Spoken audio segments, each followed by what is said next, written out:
Welcome, Fred Harvey. Your first 10,000 Pine Points. Mostly no would be my opinion. You don't think theists are scared of atheists? I think they are. 5,000 Pine Points to Alan Turing, who invented the Turing test. Great contribution to society. Welcome. 5,000 Pine Points to you. And CM Gould, 1,000 Pine Points to you. And Hellbound Heathen, what a name. Sorry, you're the biggest loser today. You might as well just leave now, because everybody's going to tease you, mock you, and say you're not worth anything. Atheists don't believe in God. Same rhetoric, nothing new. That has nothing to do with fear, though. Like, the question is, are they scurred? Not scared, scurred. Are they scurred of atheists? It's getting old. We get it. You lack a belief in deity, yada, yada, yada. Next topic. No. The question is, like, why... If this is an important topic for theists, like the belief in God, you would think they would want to come on channels like this to convince me or say something about it, right? Sure, they might know my position going in, but you would think that they would love to share the good news. Maybe the issue is that a lot of Christians and Muslims realize that atheists might understand what they believe and just reject it, and so they just figure it's, what's the phrase? Throwing your pearls to swine, something like that. What's the occasion for the nighttime? I'm feeling good. That's the occasion for the nighttime. And I think what we'll do is maybe we'll do some one-on-ones, and then maybe open it up to a whole bunch of people at the same time. We'll play it by ear.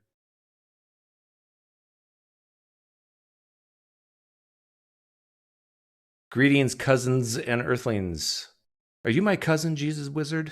I got a lot of cousins. I got 50 first cousins. Actually, some of them have died now. I don't know. Maybe I'm down to 45. Hey, Reed. Glad you can make it. What's this? This is just a nighttime hangout. I'm going to play a couple of videos while people filter in here. I think many theists are scared to death of atheists because atheists are taking away their hope. Yes, I agree with that. It's all about hope, meaning, and purpose. See, I remember Braxton Hunter, I asked him, would you allow your child to talk to me? 18-year-old child, because I don't talk to minors. And he said, I think he said something like, no way. Like, what are you scared of? Do you think you should have shaved first? See, this is why I'm live streaming. This is the real reason why I'm live streaming. Because I colored my beard today. I look good now. I look great. Don't I? Tell me I look good. I've got 10,750 Pine Points now. If I get to 1 million, you're paying for my flight. Yeah, I understand. That's what I've said.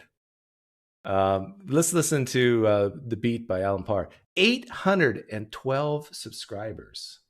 812,000. 812K subscribers. I think he's locked up the African American Christian crowd, definitely, and then a lot of non-African American Christians love him to death. But see, look at this title: 3 types of Christian YouTubers you need to unfollow now. If he's telling Christians to unfollow other Christians, because he doesn't know their hearts, right? You know, it's just taken for granted that he's saying, you know, stay away from atheist channels. If you're not even allowed to go to Christian channels, some Christian channels. So let's see what he has to say here. Of Christian YouTubers that you just need to stop following. You need to unsubscribe from their channels now and for good. Now, I'm not going to name any names in this video because I trust that you all are smart enough to figure out who I might be talking about when I start describing these 3 types of Christian YouTube channels that you just need to unsubscribe and stop. Like, what would Alan Parr say if I just came out and said, you guys, you Christians need to unsubscribe to all Christian channels and subscribe to atheist channels because they're leading you away from the truth that Christianity is false? Like, what would he No, don't unsubscribe. If you think a Christian channel is doing something wrong, subscribe to it, follow it, and write in the comments. Even try to get an interview and talk about exactly why you think they're wrong. Like, have a conversation. Supporting. Now, I'm not only going to describe these channels, but more importantly, I'm going to tell you why it is dangerous for you as a Christian to continue to support these channels. Yeah, if it's dangerous to support Christian channels that might be in error, it's doubly terrible to support or subscribe to atheist channels, right? Now, before I start to describe these three... Doug, did you ever receive the Holy Spirit while Christian? No, because I don't believe the Holy Spirit exists. But I thought I did. Give thanks. This is like that. It's a very similar question to a lot of Christians like to ask me is, did you ever really experience the Lord Jesus Christ in all of his fullness and glory? Did you have that true relationship? I would say, no. But I thought I did at the time, because I don't believe that any of that exists now. And you might be the same way. Give thanks if you're a Christian. Maybe 5 years from now, you'll look back and you'll give the exact same answer as me, the Lord willing. Types of channels, let me provide a few opening thoughts. First and foremost, the reason why I'm encouraging you not just to stop viewing, but to truly unfollow and unsubscribe is because by you viewing and sharing and commenting and liking their videos, you are encouraging the YouTube algorithm to... Yeah, see, this is it. I think this is why a lot of Christians don't even dare click on to atheist videos, atheist YouTube channels, because they're scared the YouTube algorithm is going to recommend more and just tempt these poor Christians to watch more. And so if you never click at all, then you're going to be just fine, and the YouTube algorithm will leave you alone. Push this mess, this foolishness out to more and more people in the body of Christ, thus deceiving more and more Christians. If we had more Christians who basically cold turkey and cut it out, then that would discourage the YouTube algorithm and work in our favor. Like, this is amazing to me. If you have the truth, if you're so convinced you have the truth, I know how he would answer this, but why would you run away from these channels of darkness when you are the light and you can confront? See, soon as the light goes into darkness, the darkness runs away, right? So my advice to Christians watching is to purposely subscribe to all those channels that you think are false teachers and bring the light to them. See, I'm way more Christian than Alan Parr is. Can I get an amen from Christians watching right now? So that more Christians are not being deceived by some of the things that these channels are promoting. Now, the second thing that I want to say is that I'm not questioning in any way their intent or their motive, because I don't know what's going on in these people's hearts to basically, I don't know, motivate them to put the content out that they put out. I'm just saying. Well, a good motive, I mean, a motive that makes sense, I think, is that they think that they're promoting the truth, just like you are. Simply looking at the fruit and the actual content that they're putting out. And then finally, I just want to say that what I'm going to share in this video is not based on one or two videos that I see from these people's channels, but I'm looking at their overall body of work. Now, the first... Oh, I hate to see his YouTube algorithm, his recommendations, if he's been looking at every video of all these YouTubers that he wants you to unsubscribe from. Type of Christian YouTube channel that you just need to run from are channels that are obsessed with the prophetic. Now, I want to be very clear here. I'm not talking about Christian YouTube channels that are doing Bible prophecy. In other words, they like... Okay, so run away from channels that are obsessed with the prophetic, except for the prophecies in the Bible, right? Can you imagine if there was the internet when the Bible was formed? And Alan Parr lived in that age? He's saying, ooh, the Gospel of Matthew is full of all these prophecies. Hey, you need to unsubscribe from the author of the Gospel of Matthew. I mean, That's dangerous. The canon is in. We got the Old Testament. We don't need no stinking New Testament. Like to talk about end time. Oh, I'm sorry, Ken Hovind. Yeah, there's football on right now, but it'll be over soon, the football, right? And then you can watch this. Events. They like to talk about the prophecy that is revealed in the scripture. Like my friend Jaron Lewis over at AOC Network. Thumbs up. He does great work. He's sticking to Bible prophecy. What I'm specifically referring to are those Christian YouTubers. Yes, good point, Guitar Dog. See, this is very interesting. In a way, Alan Parr is supporting cancel culture. The exact culture that I think many traditional type Christians, conservative Christians, are against. They're against cancel culture. Usually. But when it comes to what they view as bad theology or bad Bible stuff, oh, then, yeah, you got to cancel them out. Who are obsessed with what we call extra biblical revelation. And this is the idea that they say, okay, yeah, I know the Bible says this, but God has shown me something else. God has given me a word. Yeah. Who does this remind you of? The Apostle Paul, right? Didn't the Apostle Paul say this? God has shown me something. God has given me a revelation. Everything I know did not come from man, but from God alone, from Jesus. The revelation. You put that in the Bible, then Alan Parr says, oh, that's great. You take it outside the Bible, oh, no, no, no, no. Why is the Bible special? Actually, if you're a Christian and you're listening, you can maybe let me know. God has given me a fresh revelation. God has shown me this in my dream. God showed me this whenever I was driving down the God showed me this in my dream. It's bad when it's outside the Bible. But when it happens to Joseph, you know, the husband of Mary, the parents, earthly parents of Jesus, oh, you know, I had a dream, I had visions, got to go to Egypt, then it's fine. But after the first century in the Palestine area, after that, no, then it's not fine. Street. And basically what they're doing is they're taking the attention off of the Word of God and they're putting it onto themselves. Why is this dangerous? Here is the reason. Yeah, we would never say that about the authors of the New Testament, right? No, they're not putting attention on themselves.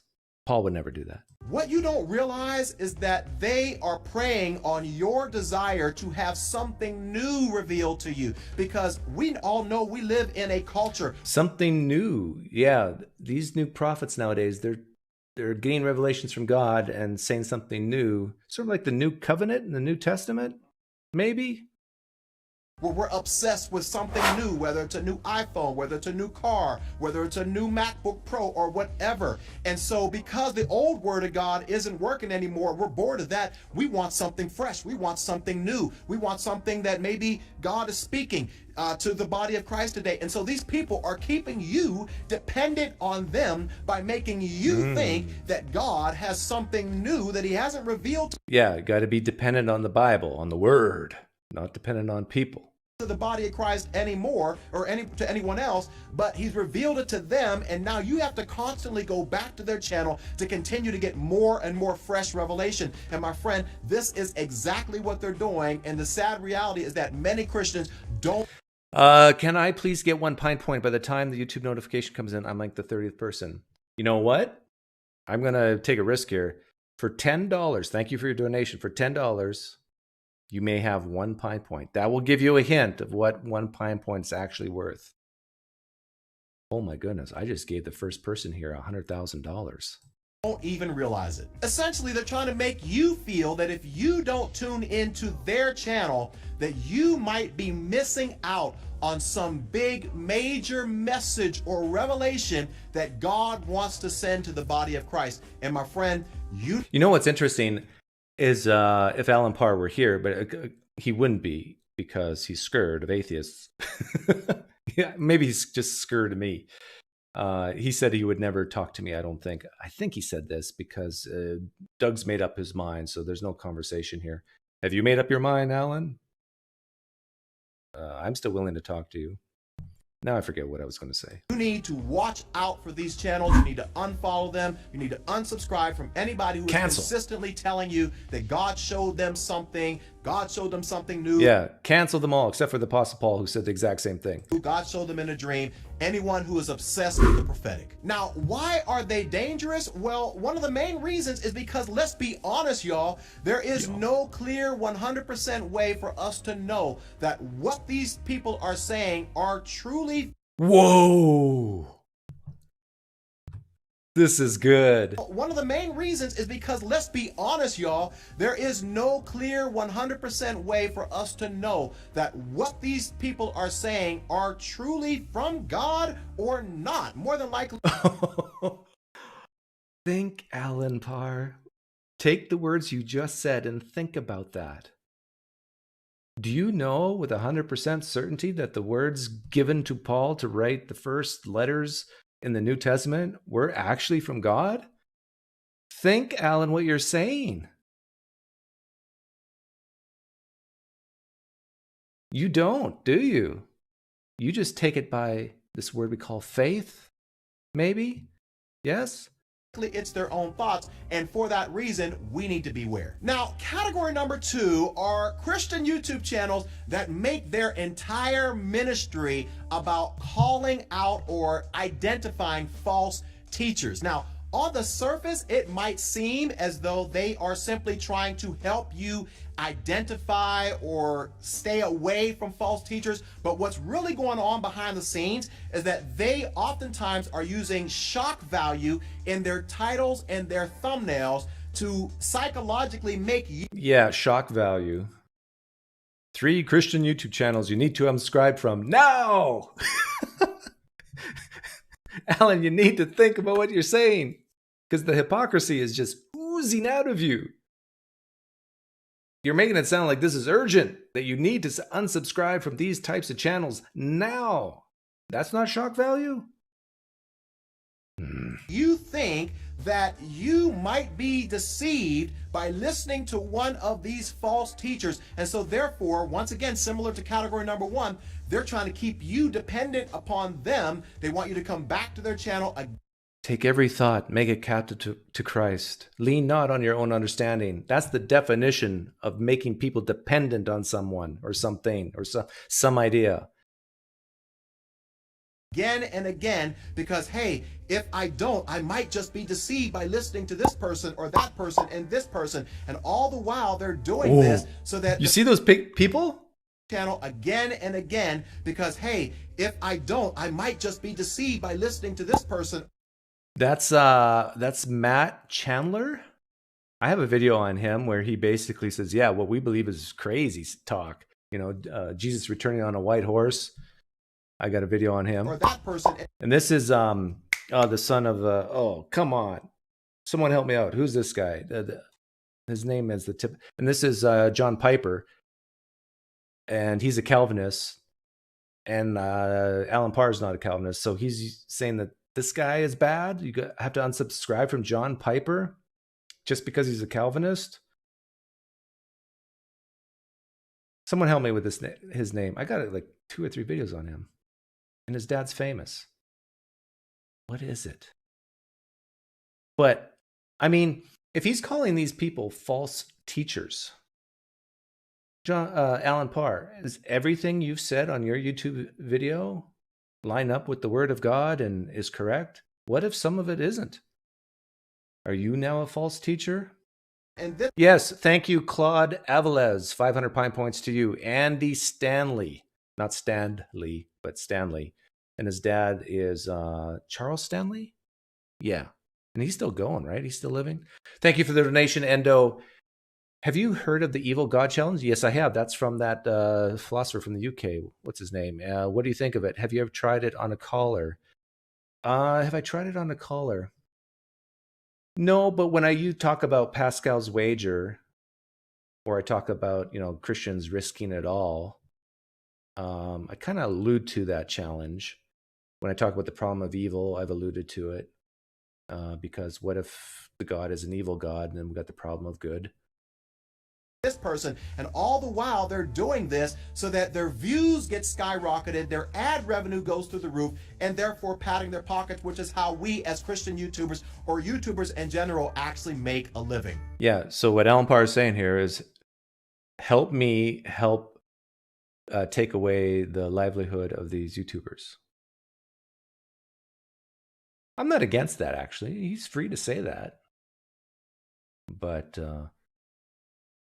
be careful how you judge, because it might come back on you, Alan, someday. Now, while there might be a place in the body of Christ for calling out false teaching and false teachers, the question we really have to ask is it appropriate to make an entire ministry out of this? Is there anyone in the Bible, Peter, Paul, Jesus, or any of these people who made an entire ministry or entire channel out of just calling out false teachers? I don't see that pattern in the scriptures. What I do see... Oh my goodness. This is stinking thinking. There's so many things the Bible doesn't, specifically talk about. And you don't know these people's lives. What they do outside of YouTube, what kind of ministries they have outside of YouTube. Is sometimes that might be part of what they do, but primarily their role is to edify and build up the body of Christ. Listen, if all of my videos were simply about teaching you how to identify a counterfeit dollar bill, then how would that actually help you in your walk with God? How would that help you actually identify what is true? So on my channel, as of the recording, I have about 560 videos on this channel. Maybe 10 of them are about false teachers and identifying false beliefs and things. Yeah, so 10 out of 500 is a good ratio. Anything more than that, then it's not non-biblical. Thank you for the donation, Native Atheist.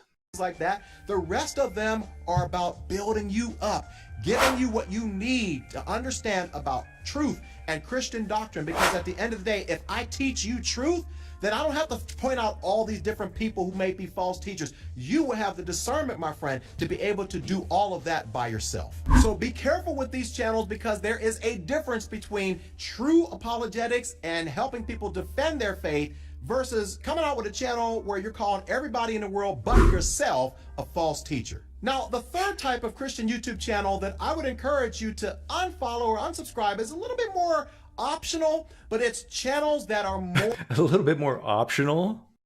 What? Are your subscribers, Alan, dependent on you?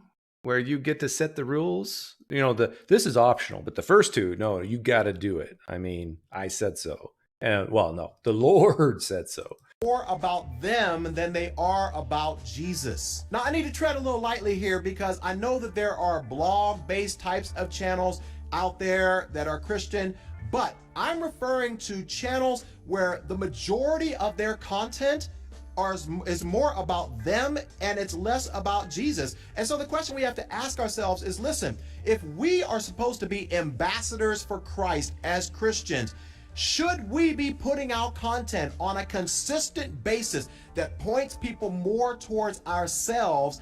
Well, wait a minute here. Can't you be a Christian and have a cooking show where you talk about God and you cook and you say, hey, follow my recipes, you're going to love this dish? Can't you have a Christian channel where it's about how to put on makeup? Hey, if you want to keep your husband faithful and attracted to you, follow this recipe of how to put stuff on your face. What's wrong with that? Than it does about Jesus. Why do we want people to follow our lives? Why do we want people to follow our opinions and things that are going on in our lives? I'm sorry, but who cares? Who cares about following your life? Who cares about following Jesus's life? Well, he was special, Doug. He was God. He was perfect. How do you know? Because the book says so. A bunch of books. I checked. Jesus said, follow me. Right? And so if you're putting out content and all you're doing is just showing people where you went to the bathroom and where you, where you ate lunch or what you and your spouse did or whatever, how is that pointing people to Jesus if you are a Christian YouTuber? So I want you as the viewer to ask a very simple question. Whenever I watch this... How much did you pay for that jacket, Alan? That's a good looking jacket. It looks expensive.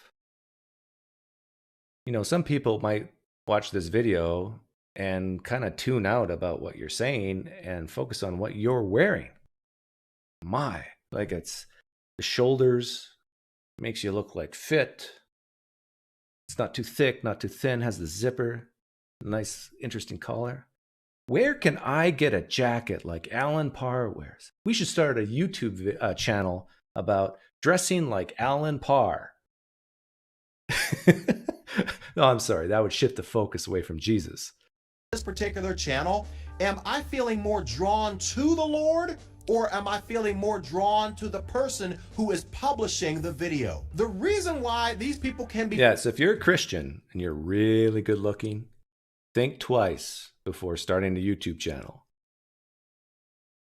Because they're not going to see Jesus when they look at you. They're going to see you, and you look fine. Dangerous is because the Bible clearly says that we are to make good use of our time. We're to be good stewards of our time. And so if you only have a certain amount of time in your day to fill yourself up and to be edified spiritually, you must be honest and say, is this the best use of my time to follow a channel that claims to be Christian? Is it the best use of your time, Alan Parr, to tell people to unsubscribe from certain YouTube channels when you could be preaching the gospel? It's the gospel that leads people to salvation, not you warning people to unsubscribe from YouTube channels. Why are you wasting your time right now? At least 10 minutes and 24 seconds. Christian that is really, at the end of the day, pointing people more to them than it is to God. Now, as I close this video out, if you are a Christian YouTuber and maybe you feel like I'm talking about you, maybe you feel convicted, I hope that you do. I'm going to be honest, because the stakes are too high. When God has given... Whoa. The stakes are too high? You a platform. What does that mean? We all know what that means. This is what it's all about. Form of people, I pray that you steward it wisely and that you use it for the glory of God. Now, if you want a list of some Christian YouTube channels that I personally recommend, I'm going to put a card up here on the screen. We got to define that out. Okay, so he's talking about YouTube channels that you should avoid. Let's look at the ones. That card doesn't. Oh yeah, here we go. Top 10 Christian YouTube. Okay. In 2017, let's see here. What should we be watching? What should I? Oh, here we go. So these are the good Christian channels that you should follow. Melissa Doherty. Yeah, I got videos on her. What do you mean? I got videos on him. Mike Winger. Who's Mike Winger? Oh, yeah. He's been on my channel a few times. Cross-Examine, yeah, check. Alyssa Childers, check. Yeah, I watch her. DLM Christian Lifestyle. Oh, that sounds like Christian lifestyle. Is that about wearing nice jackets? I'm not sure about that. Off the Curb. Yeah, I'm familiar with Off the Curb. He looks like a Mennonite.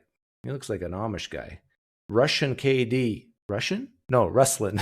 I wonder if he is Russian. I'm familiar with him. AOC Network. Don't know who that is. So I got to watch that guy or girl. GotQuestions.org. Oh, yeah, I'm very familiar with that website. Not the YouTube channel. Relation Shots. Ooh, that sounds like taking the focus off Jesus right there. Yeah. PineCreek is the best YouTuber for Christians to subscribe to. Yeah, I'm actually shocked that he didn't mention me, because this is a Christian channel. Because I've been told that through emails and conversations, that I've helped Christians strengthen their faith in Jesus.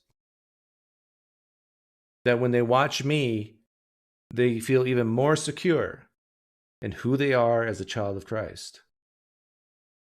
So I'm shocked that Alan Parr didn't mention my channel as the A-list, pre-approved. And I've talked about false teachers too. What's that guy's name who said that Trump would become president again or remain president? I've talked about false teachers a little bit, but not too much. It's like the same as Alan Parr, like 10 out of 500.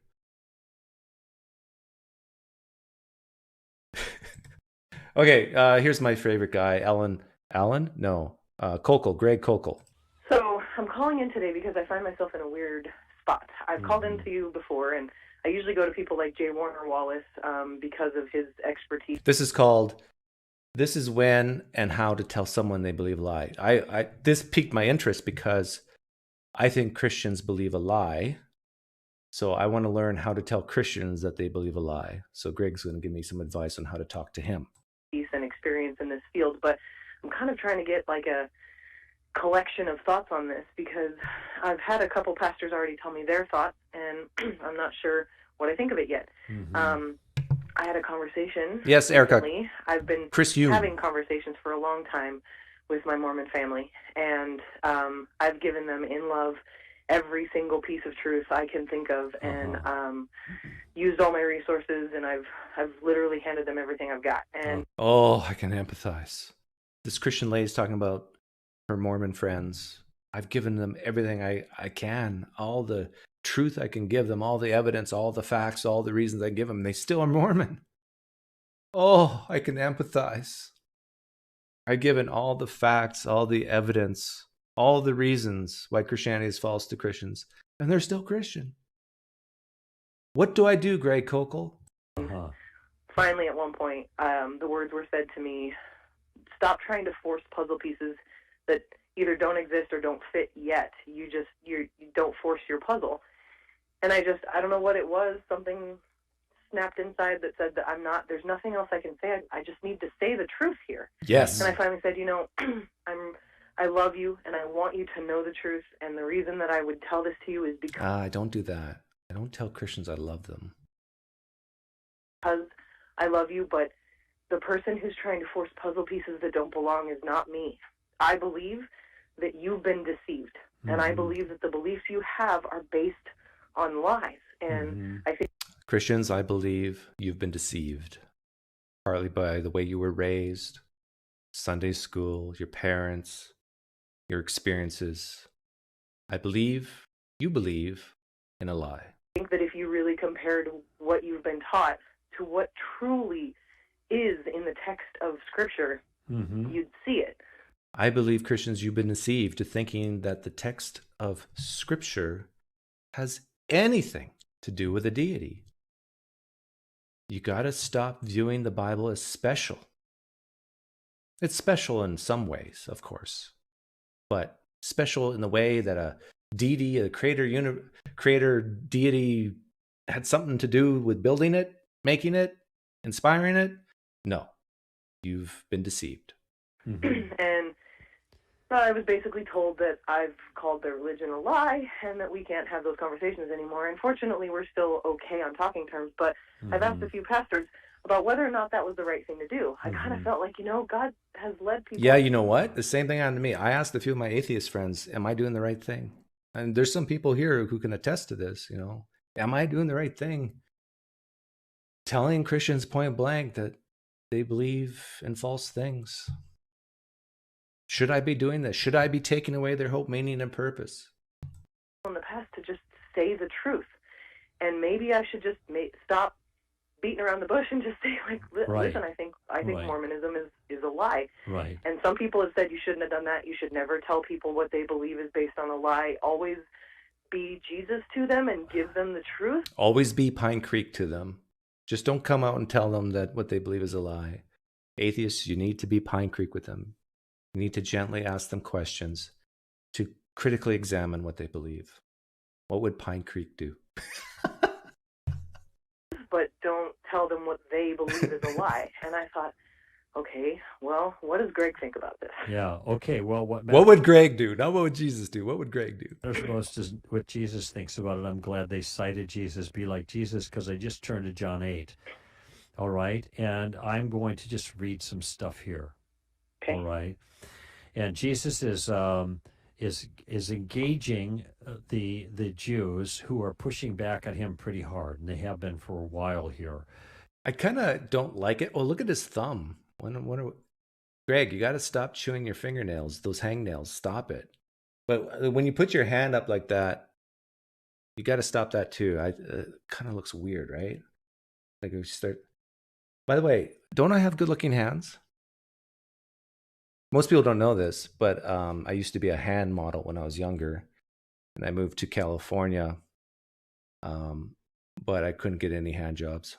And John 8 is filled with, this is where the Son shall set you free, you shall be free indeed, the truth shall set you free, etc.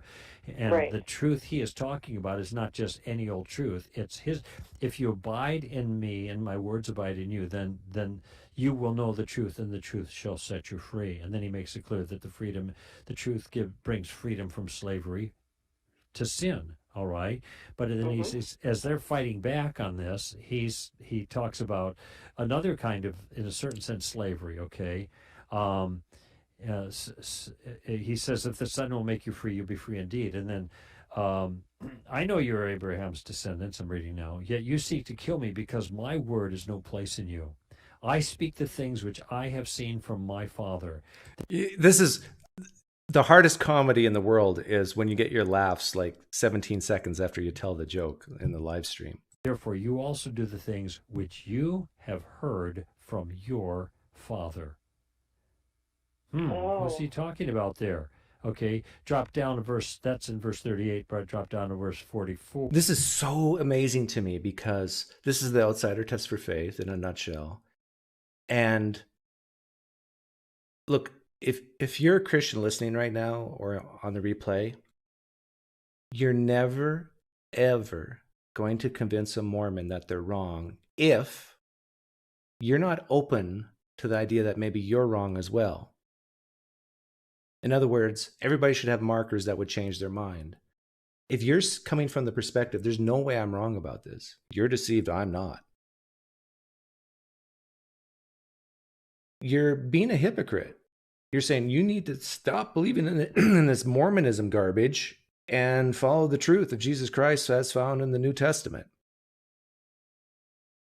Or you are of your father the devil, and you want to do the desires of your father. He was a murderer from the beginning. He does not stand in the truth, because there is no truth in him. Whenever he speaks a lie, Is he comparing Mormonism to lies of the devil? I think he is, right? he speaks from his own nature, for he is a liar. Why couldn't a Jew say the same thing about Christians? Why can't Tovia Singer look at you and say, you've been deceived by the Satan? And the father of lies. But because I speak the truth, you do not believe me. Now, let me ask you a question. Do you think that Okay, we got Jay Robin who wants to come in here. Let me see.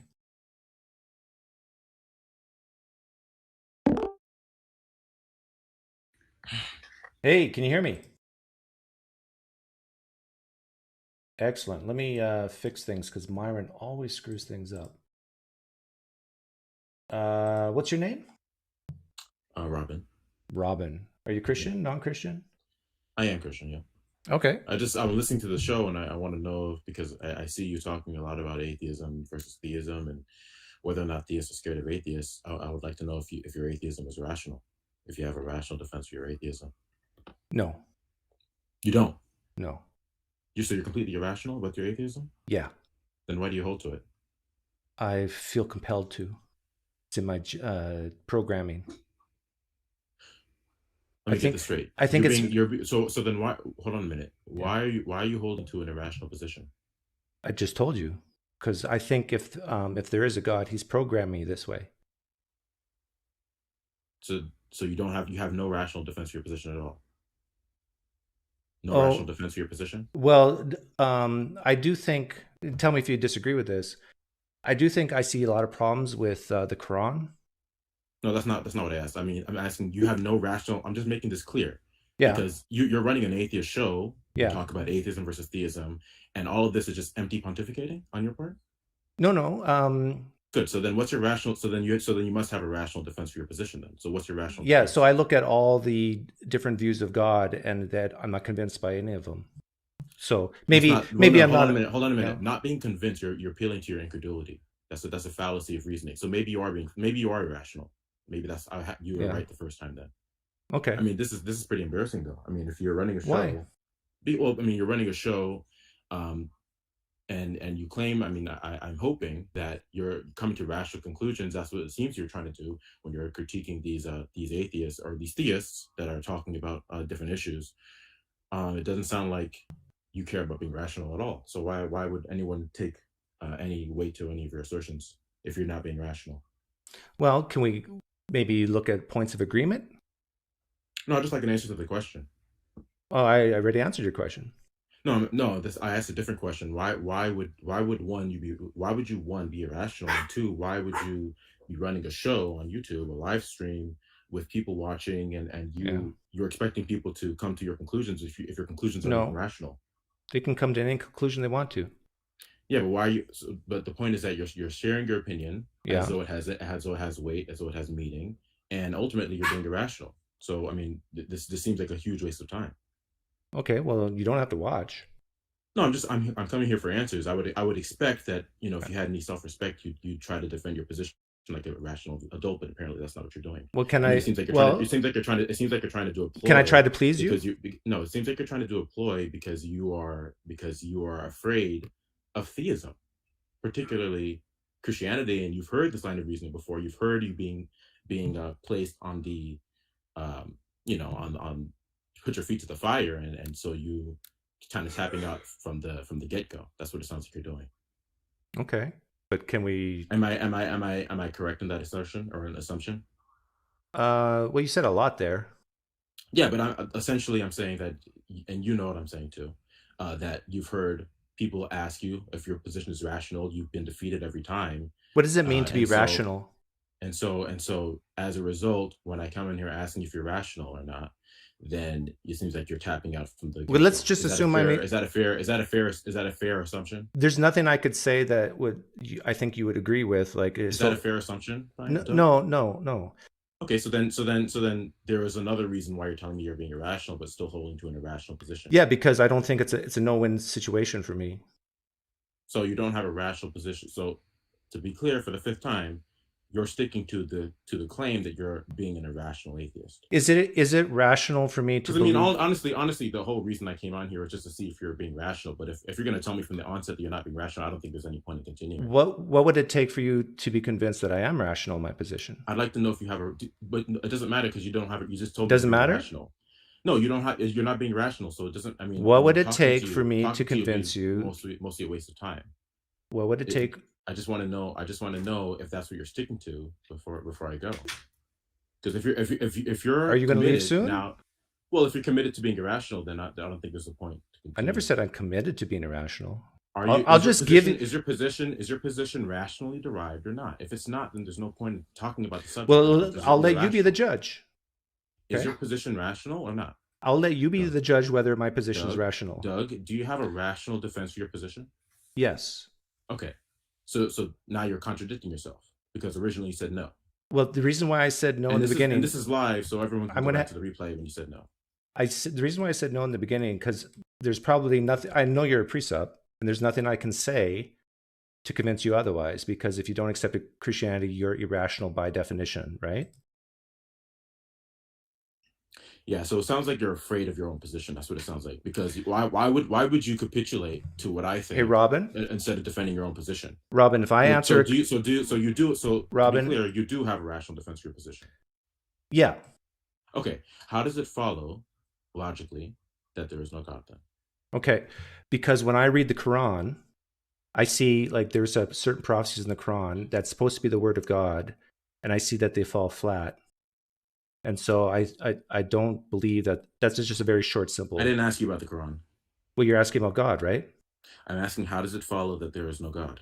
What's your logical, I just told you justification? Because I don't believe that God exists if the Quran represents the word of. That's a bait and switch answer because now you're appealing to local atheism, not global atheism. You're a global atheist. Atheism without qualification denotes global atheism. The denial. Are you saying that it's irrational? Am I rational to disregard? That's not what I said, and you know it. So, do you have a rational defense for the position that is global atheism, which is that? Yeah, I just told you.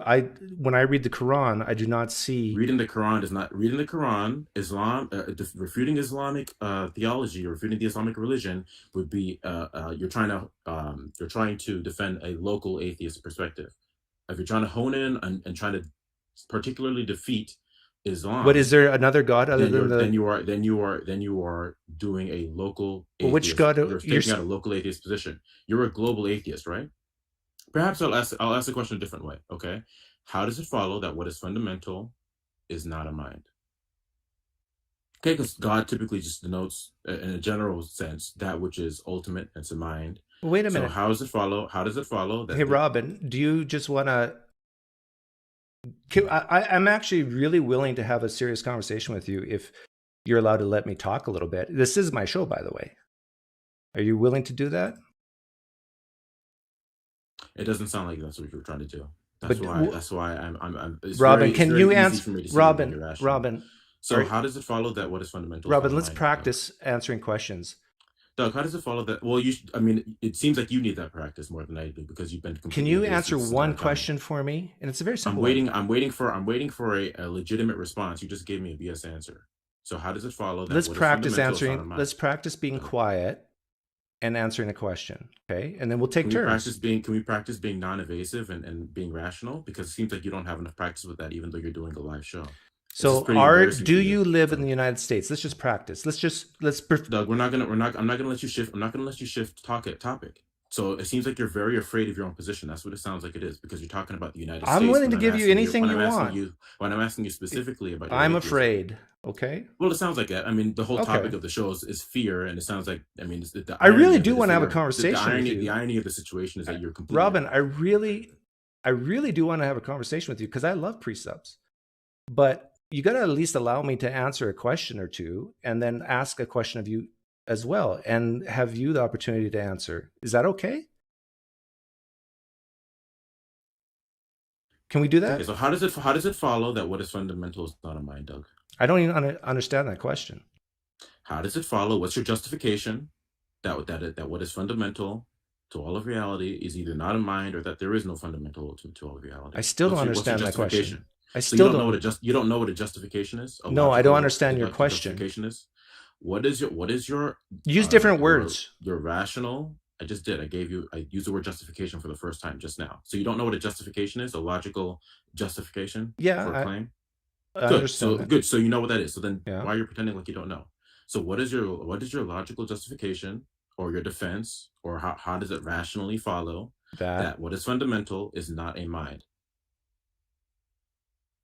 What is fun? And what do you mean by mind? A mind just denotes that, something's conscious, and there are peripheral values like agency and intelligence. But that's typically what we mean when we say mind. Okay. So how does it follow that what is fundamental is not a mind? Is this cup fundamental? Do you have a serious answer to my question? No, this is a serious answer to the question. No, is this cup fundamental? No, you can't answer a question with the question. This cup is not a mind. I am justified to think that what is fundamental is not a mind. Okay, are you going? Give me at least 10 seconds. Is that fair? You're talking about cups and pots and pans. I don't want to hear about your silverware or your dinner. Okay, well, how could I answer your question? Give me an example how I could. I want to know, how does it follow that therefore there is no God? I see you're laughing on screen right now. This is a big joke to you. I understand. Yeah. You shouldn't be the one. You shouldn't be the one. I'm having fun, and I want you to have fun as well. I mean, honestly, it sounds like you're flip flopping, you're floundering, because it doesn't sound like you have a rational defense for your position. What would count as a rational defense of my position? You don't know what it means to be rational. Then why did you say you were being? Why did you say you were being rational? Hey, Robin, I really do want to have a conversation with you, because you got at least, like you just said, you shouldn't answer a question with a question. And that's exactly what you just did. So let's both try to work together, okay? So what would be an answer that I could give to your question? How does it follow that what is fundamental? No. You're doing it again. I just asked you a question, and I would love for you to answer it. So ask that question to yourself and then answer it. Answer the question you just asked from your perspective. Yeah, Doug, I'm not going to play your game. How does it follow that what is fundamental is not mind? So you're allowed to ask me questions, and I'm not allowed to ask you questions? No, you're deliberately trying to evade. That's why I can sense it easily. So I'm not going to let you. And I have to pause you. I have to mute you each time in order to talk. But when you asked that question, I said I don't understand the question, so you elaborate more. And then I talked about this cup. Now, this cup could represent fundamental reality in some way, at least part of it, right? Yet I think both of us agree it doesn't have a mind. Now, what's the justification for that? We can use induction and say, well, I asked you to define mind, you didn't even do that, so I'm kind of stuck here. But what I perceive as a mind is some type of consciousness and so forth. And I think you and I agreed the cup doesn't have consciousness yet. I think both of us would say it exists. So my question to you is, give me an answer that you would say, yes, that's a good answer. Yeah, you still haven't answered my question. I'm not going to answer your questions for you. You're the one that needs to defend your own position. Why are you asking me to defend your position for you? You need to defend your own position. I know this is a little tactic that you try to think up to try to defeat, the line of reasoning that's been given to you, but you still haven't answered a single question that's been asked, other than whether or not you're being rational, and even that you're contradicting yourself on. So now that we have an answer, you believe you're being rational. How does it follow logically that there is no God? I said, well, when I read the Book of Mormon and that. Okay, so first you're talking about Islam, now you're talking about Mormonism. Well, you didn't accept Muslim. This is a bait and switch because you're trying to defend local atheism, not global atheism. I am defending global atheism. No, you're trying to defend local atheism because you're talking about particular gods. But we have to go. All I'm asking about is the general conception of God, which is that what is fundamental, the creator of all things, is a mind. That's the general conception. So now you're talking about different properties, and extended properties of God. Okay, but that's not relevant to what I'm asking you. You're not answering what I'm asking you. So okay, Robin, I'll seriously try to answer your question here, but you got to, instead of making this a battle between atheists and theists, let's just be human beings here for a second, okay? Now, if you're talking about a global mind, I do not think you can falsify that. But in the same token, I would say that I don't think there's a good reason to believe it exists. But if you're asking me to falsify it, I don't think it's even possible. Because if you're just having this idea of some nebulous God whose only attributes is it has a bodiless mind or something like that, I don't think you can falsify that. So could this God exist? Yes. But I still think I can call myself an atheist to say that there's no good reason to believe that God exists. Now, I had you on mute for a reason, because otherwise I couldn't get that out. Okay, you're unmuted now. Atheism is the position that what is fundamental is not a mind. It's a denial of God as defined. So you're telling me you cannot defend your position rationally. You said it's not falsifiable. Right. Okay, so then you are irrational. Okay. So then why? So now you've flip flopped 3 times. No, your position. So first you said you're irrational. I agreed, Robin. I agreed with you because there's no way I can convince you otherwise. So I'm not even going to try. Like, it's a hopeless case, right? By the way, you're muted right now, so nobody can hear you, and I will unmute you. But the reason why I asked that question, how would I even falsify that claim? Like, let's work together. How would we do that? This creator God with immaterial mind of some sort, how would an atheist falsify that claim? Okay, I need to respond to what you're saying, and if you don't let me respond to what you're saying, then we cannot have a conversation. Which is apparently that's you want to have a conversation. Okay, so let's have a conversation. Okay. I want to respond to what you said. So you told me that first thing you said was that you're being irrational. Then you told me you are being rational, and now you're saying you're being irrational again. So that sounds like a lot of irrationality to me. If you're being contradictory so many times, maybe you should do a little bit of soul searching before you come back to live again, because this is embarrassing for you. Okay, how do you so if your position is irrational, the second thing you said was that you'd find it difficult to have a reason to believe in God. As you said, you find it difficult to have a reason to believe in God. But that doesn't make any sense because your reason is arbitrary. So your second criteria of belief has been completely, it doesn't make any sense to say what you just said, because you're being arbitrary in your reasoning. You're not being rational. So you've defeated your own second line of reasoning with your first line of reasoning. Okay. Are you done? So do you have anything that's consistent that we can work on moving forward, that you can defend or that you can present, as a consistent, intelligible representation of your position? Yeah, I let you talk for about a minute there. You agreed? Fair? Is that fair? Yeah, I'd like an answer to the question. Okay, state your question again, and then I'll take less time than So you did. that you said two things. The first thing you said was that you cannot falsify God, means that you don't have a rational defense for your position.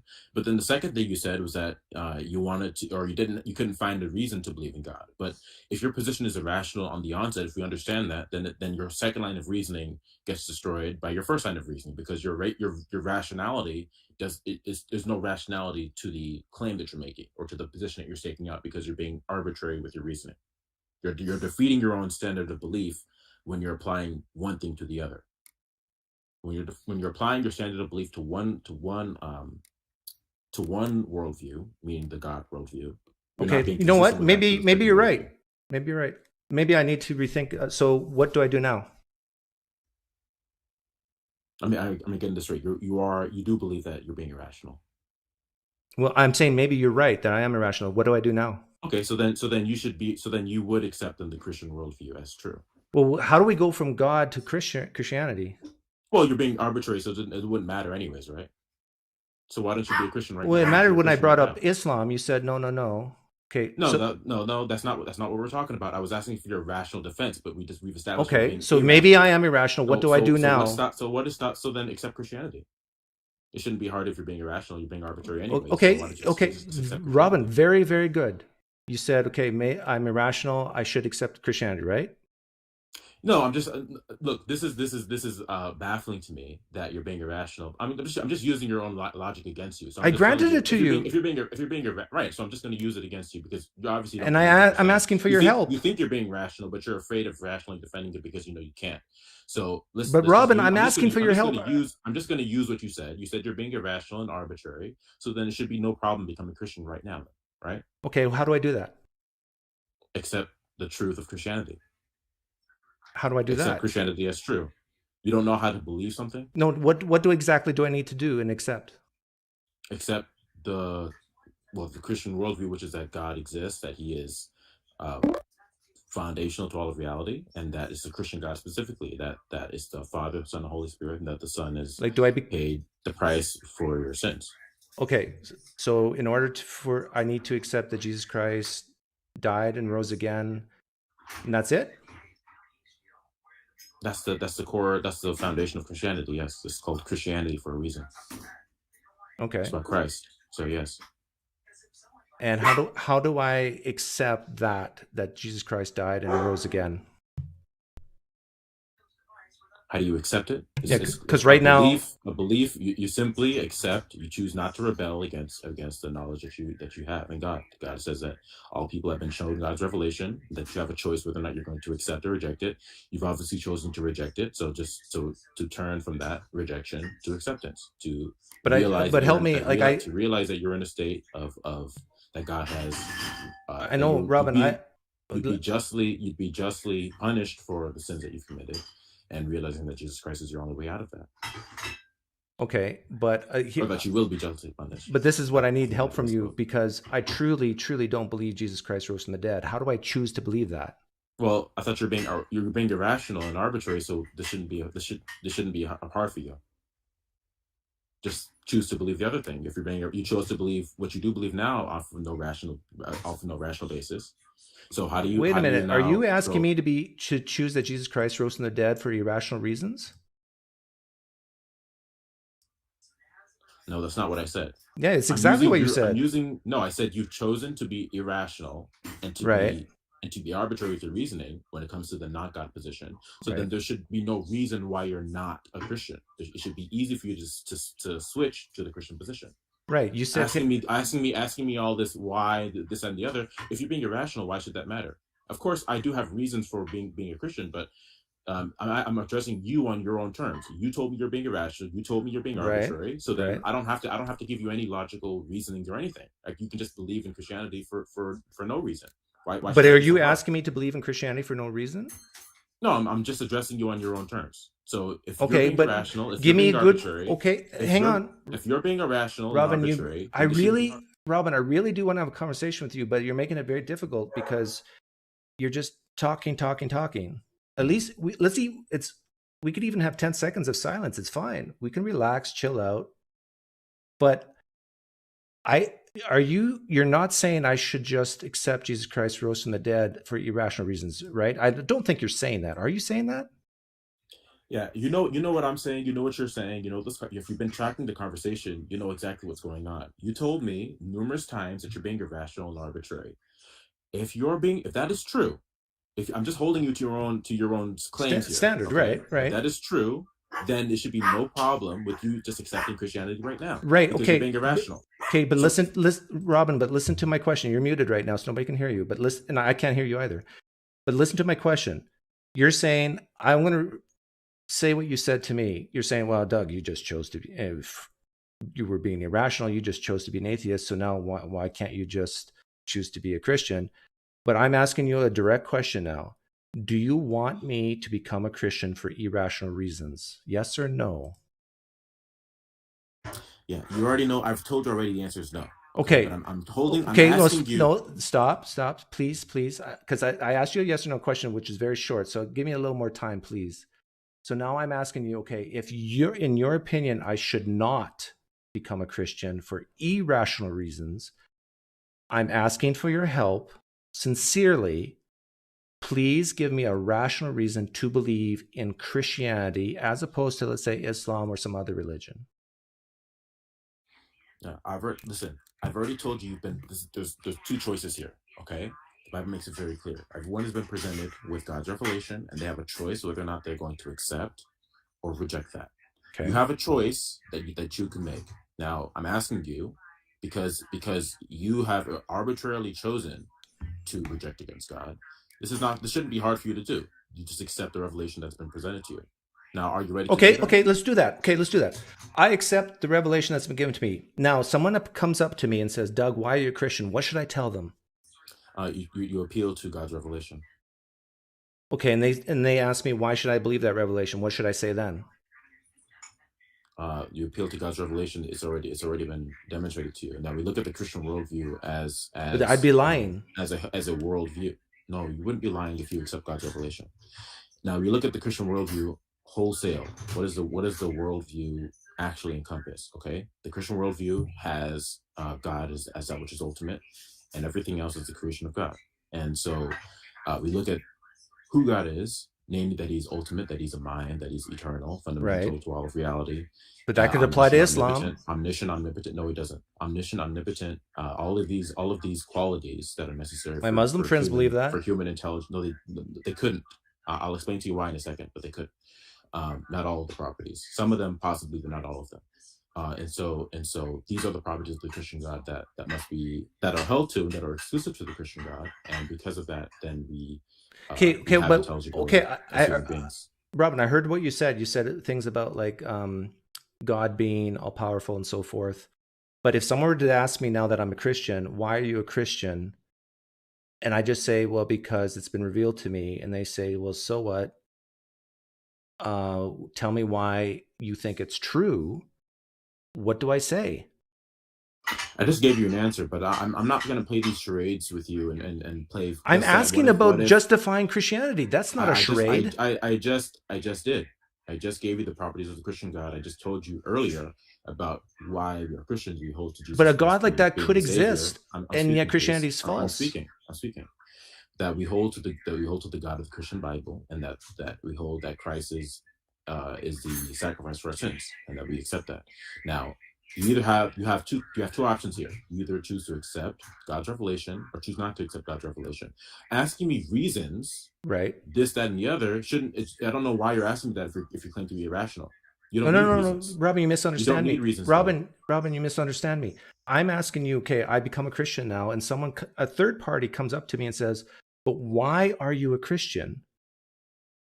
What do I say? How do I answer that? You're not muted. Okay, so Doug, you're moving a little bit too fast here. You told me that your position was irrational. Okay. Yeah, and then I became a Christian. Are you ready now to accept Christianity? Yeah, and I said yes, and then I say, okay. So hold on a minute. You're a Christian now. Yeah, I'm a Christian now. Okay, that's great. So if you want to ask me questions later, then we can do that. We can have a private. No. Why you want to leave now? Well, no, because it seems like Because now I'm naked. It's obvious that you're lying to me. I could tell that. Why is it obvious? I can tell that. Whoa! Why are you calling me a liar? It's obvious that you're lying to me. Why do you think I'm lying to you? If you're actually a Christian, then I'm glad to hear it. And then if you wanna contact me later, then we can. Why don't you want to talk about Christianity with me now? Because you're lying. You're lying to me. Why do you think I'm lying to you? I'm not gonna explain to you why. If you know you're lying, you know that I know. How do you know I'm lying to you? Everyone here knows that you're lying to me. Then there's no. I'm asking you. Okay. Why do you think I'm lying to you? And pretend like you want to have a conversation, then we're not going to get anywhere. But I'm asking you about how to justify Christianity. You don't want to do that? I told you. I gave you the properties of the Christian God. Okay. Let's do that again. Let's do it again. I wanted to make sure. Hold on a minute. Stop. Okay. You told me earlier that you're being irrational. You've said this like 5 times. Well, let's get right, because it doesn't seem like you're understanding it. Okay, and then you want to lie and contradict yourself. Okay? I want to talk about Christianity now. So hold on a minute. If you accepted the truth of Christianity, if that's what you did on the dime right now, yeah. Okay, then I'm happy for you. Okay, I highly doubt that's the case. Okay, and so if that's the case, if you did, then you can talk to me later. But I think why do you doubt that? I think I did what I came and set out here to do, which is to, one, show the incoherence of atheism, which is kind of the whole subject matter here, because you're an atheist show. I wanted to see if I'm a Christian show now. It's obvious that that's not rational, the atheist position. And if you finally turned over to Christianity, that's great, and we can talk about that later. But you don't want to talk about Christianity now? No, because you're lying to me. It's obvious. I'm not gonna. What makes it obvious to you? If you can't figure that out, then I don't have anything to say to you. But you just told me I could just choose to become a Christian. Yes. Yeah. Listen. These are the sleaze tactics that you've used before. I've seen your interactions with other people, and this is exactly. Robin, I'm being very sincere with you right now. Please, Robin, please listen to me. Okay, you're muted again, but please listen. I'm going to be very sincere with you. I can see you're still talking, but I'll wait till you. Yeah, I'm going to be very sincere with you. You earlier just said that I could just choose to be a Christian, and when I did, you called me a liar. You don't believe me. Now, if what you said was true, please listen to me, Robin. If what you said was true, that I can just, on a dime, choose to become a Christian, then why do you doubt so much I really am? Okay, I'll unmute you. Go ahead. Yeah, these are the sleaze tactics I've seen you use before. Okay, these are the tactics that are, this dishonest, bad faith tactics I've seen you use in the past. And so I'm not a stranger to anything that you're doing right now. Okay, I'm very familiar with how you interact with other people. I'm very familiar with it, and I think I did what I came here to do. I think the mission has been accomplished. You've been shown to be completely irrational. And honestly, if you do want to turn to Christianity, then you can contact me later. But this is not, of course, not the place for it right now. So, I think that's how do I contact you later if I have questions about Christianity? I'll send you something in the chat. Don't worry about it. What's your name in the chat? Or you can go onto Discord. I'm on Discord. What's your name on Discord or in the chat? It's the same. It's my same name here. In politics and religion. So I'll do that. You can send me a DM or anything of the sort. Okay, and you'll talk to me then about Christianity? Sure, we could have a talk. I don't understand why you're willing to talk to me in the future about Christianity, but not right now. You got something to do? Because no, I don't have anything. I don't have anything in particular. But then why not just talk to me now? I know that you're lying to me. So if you want to talk to me later about it, then you can. You know where to get me. You know where to find me, and that'll be that. Okay.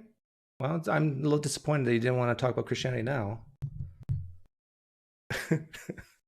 I mean, if I can just choose to become a Christian, like you said, and then I do, and then you call me a liar, I'm perplexed.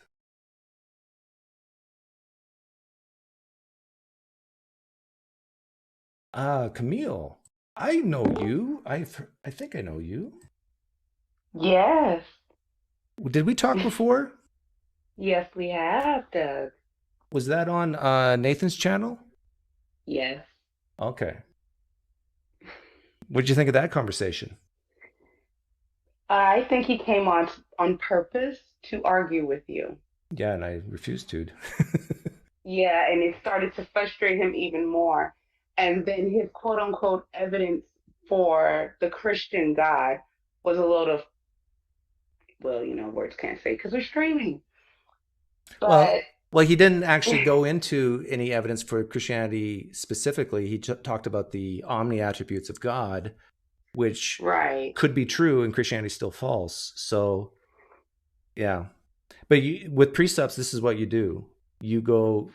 I think he knew this was coming, and he tried desperately to steer away from it. But what you do is you hone in on specific theism, and then you notice they just don't want to talk about it. right, especially that quote unquote revelation. And as someone who literally grew up in the church since the womb of my mother and everything, if he really wanted to convert someone over to Christianity, that was not the way to do it. And his whole, to me, like I said, it's like he came on to attack you and to try to make you think like, oh, these atheists don't know what they're talking about. Yeah.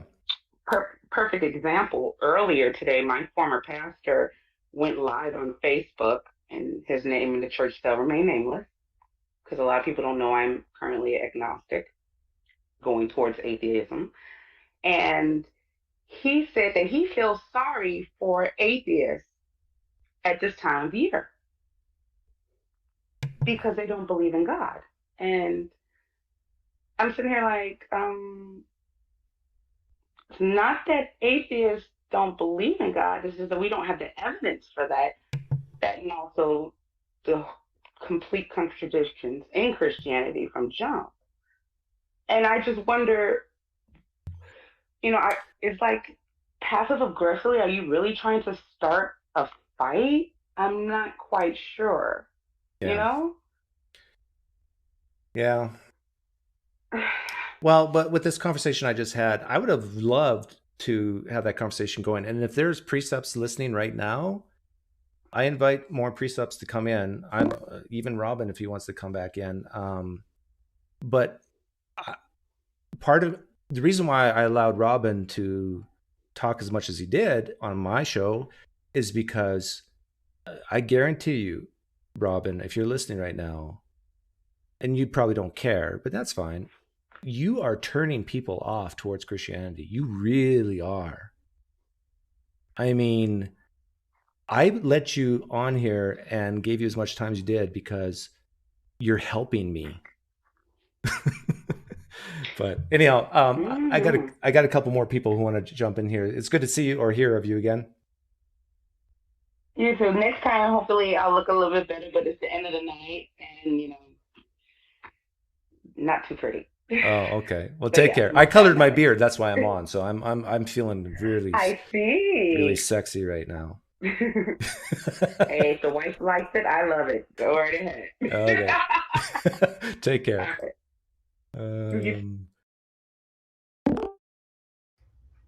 Hey, Floyd. Hey, Doug. That was interesting, wasn't it? Yeah. So this is Darth's latest argument that I see over again. He tried to use it against Dr. Josh. Which one? So, the fundamental thing? Yeah. This global atheism.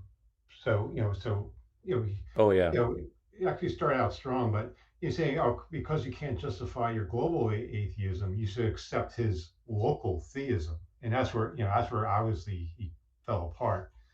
And your tactic is good. Focus on a specific God, and that's where he falls apart. Yeah. But I think we can respond to this global atheism tactic that Darth and his minions are bringing up as well. So what is the God of classic theism? Well, omnibenevolent, omnipotent, and omniscient, right? Well, of course, omnibenevolent. The problem of suffering causes that. So what do? Well, they remove that, and they reduce God down to, as he said, a mind. Yeah, that's exactly why I asked him to give me a possible answer I could give to falsify it. And Right. So you're left with a mind. You removed all the omni attributes, and you're left with a mind. But the problem with that is it's unfalsifiable. And since there's an infinite number of infalsifiable beings that you could drum up, that's justification enough to reject it. yeah, So that's our rational reason for our global atheism right there. That there's no evidential grounds to believe in these unfalsifiable minds that have no other attributes. So that in of itself is but enough Floyd, to reject global theism. but I think my tactic or strategy is better to not even go there and just say, okay, I'll choose to be a Christian now. Now what?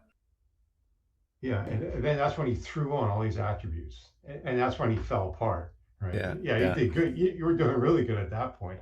Yeah, you went from a mind with no attributes, and then he just tacked on all these attributes and Christianity, and that's when he couldn't defend his worldview. Yeah. And to use the third person perspective, like, okay, I'm a Christian now, but someone's approaching me. What do I say to them? And it's like, well, it's true by definition, sort of thing. But that's the presup argument. Yeah, and his question begging of, my revelation is the correct one, and all other revelations. Oh, don't worry about them. It's just my revelation is what matters. Darth said the exact same thing to me when I used the same strategy. When I started talking about specific theism, that's a bait and switch. I think I asked him one time. So if someone says that they've had a revelation from God, could that be false? And he said no. If it's the revelation of God, it's true. And I said, okay, so when a Muslim says they've received the revelation of God found in the Quran, oh no, that's a bait and switch, But I got a Christian on here, Roman Catholic, so it's sort of quasi-Christian. He wants to come on. Yeah, but again, yeah. So you just can't say global theism. Is that okay? Well, if we're going to define God as a pepperoni pizza, does that mean that I'm a theist now because I believe in a pepperoni pizza? No. That's wrong. We don't mean. That's not God. Oh, what's good? Okay, well then start throwing on some attributes then, so we can start defining on what this God actually is. And when you throw in the omni attributes, okay, now we can start ripping that down. But of course, they want to go back to just a mind. A mind is fundamental, to all reality, and that's it. Yeah. And we're not going to deal with any attributes about this mind at all. But again, it's unfalsifiable. There's no evidence for this vague mind. So because there's no evidence for it, that's enough reason itself to provisionally reject it. Yeah. So that's our justification for global atheism. Yeah. Yeah, and I think I basically said that, right?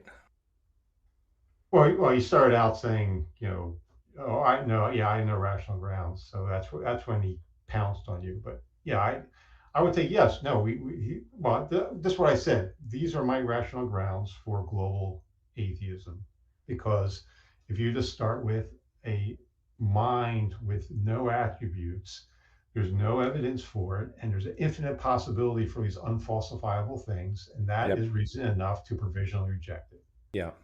And to ask the presup to give, well, what could be a possible answer that I could give that you would accept? They have none. So anyhow, thanks for hopping on, Floyd. All right. Thanks. Brent. Does not mean. Hi. Thank you, sir. I was actually looking at Michael Lofton. Remember him?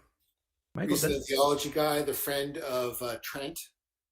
Oh, yeah. Okay, I remember him. He's reviewing the same video as your review was, which I haven't watched yet, but I found that rather ironic from a different perspective. But I wanted to ask you about something. Yeah. I was wondering, in the past, you've sort of alluded to, having experiences with Jesus or religion. And I'm assuming that there were times when you felt like you were in a personal relationship with Jesus, as in your tradition of Christianity tends to be very central. Is that accurate or no? that I would say that I had experiences of Jesus. Yeah, at a past time in your life, you felt like Oh you yeah, had a personal relationship with Jesus and so on. yeah.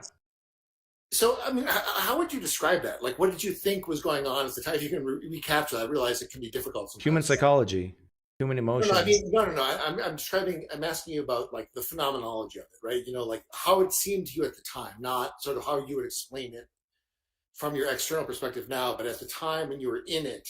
Probably like, same as you, that I thought that the creative universe was interacting with me in a personal way. So you asked, like, you know, you got up in the morning and maybe you did a morning prayer and you said, Lord, where do you want me today? And you felt like something, or how, I mean, that's kind of what I'm getting at. Like, what was the character? Oh, well, I think those times most Christians would admit, yeah, those are not that big, but it's usually during times of pain and suffering that you feel it the most. Well, it wasn't so much like a daily thing with you, but it was like only. Oh no, it was I prayed every day, yeah.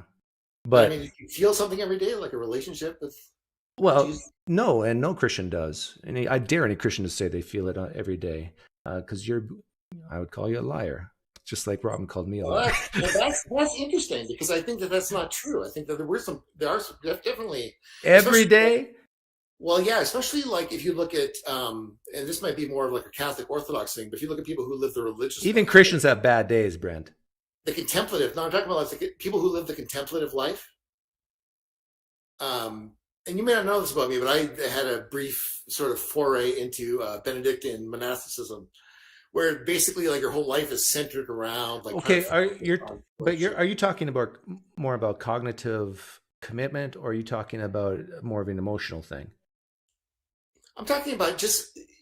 Because I'm talking about more of an emotional thing. I'm talking about sort of I used the word phenomenology before, because this is the word for, you know, the philosopher types use for sort of like the way things appear to you when you're bracketing the question of whether or not they're actually veridical, or they refer to something that exists, right? So leave to one side the question of whether or not there actually is a God that's actually interacting with you, but like, how would you describe how it seems to you when you are participating in this relationship with Jesus? Seems to me that I'm participating with the creator of the universe, that you feel you have, let's say you're reading the word and you feel like it's matching up to some reality around you. I know you're not smelling Jesus's farts. You've established that before. Right. Yeah. Right, so it's not like you're not cuddling up with Jesus. You're not feeling like. So yeah. I know what you mean. Yeah, but usually it's a sense that you're comforted even though there's nobody around you comforting you. Yeah. So have you experienced what sometimes is called consolations, like a sense of almost like kind of like euphoria, like when you feel like, because comfort, it could be ambiguous, right? It could mean anything from feeling sort of relaxed. Brent, you're actually losing me here. I'm starting to get bored. What are you getting at?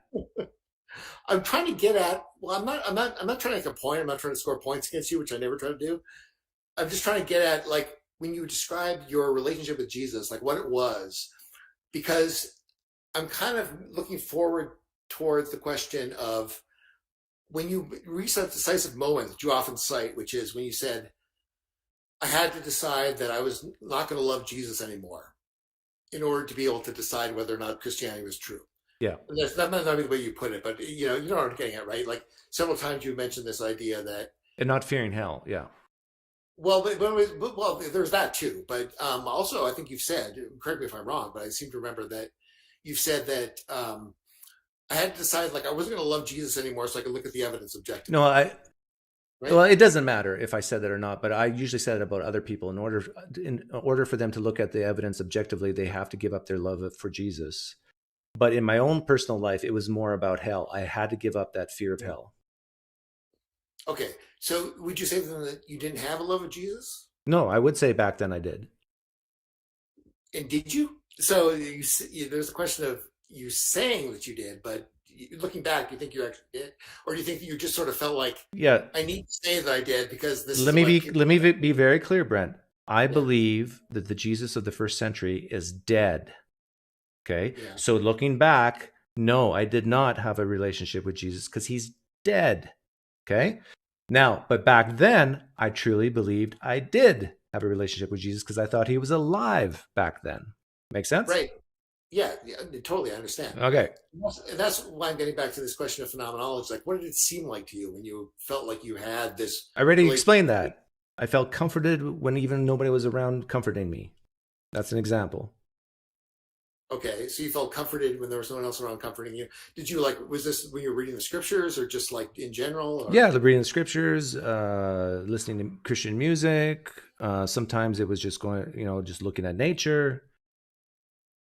And do you feel like you felt that you didn't need that anymore, and that was the reason that you sort of felt like I can just, give up this relationship because I don't need that feeling of comfort? No, I think it's the other way around. Once you learn about things, you start to disbelieve that what you're experiencing was caused by what you thought it was, i.e. God, and rather it was more of a psychological, emotional thing happening, triggered by yourself or just the environment around you. And these things that you learned about, you're talking about like you studied psychology or? No, for me it was more like realizing that the scriptures are not this special thing from God, doubting that any of this actually happened in the first place, or the core propositions. And that takes over several years. So you felt like once you began to doubt that the scriptures were literally, quote unquote, literally true, that was the straw that broke the camel's back, so to speak, and you felt like you could no longer relate to.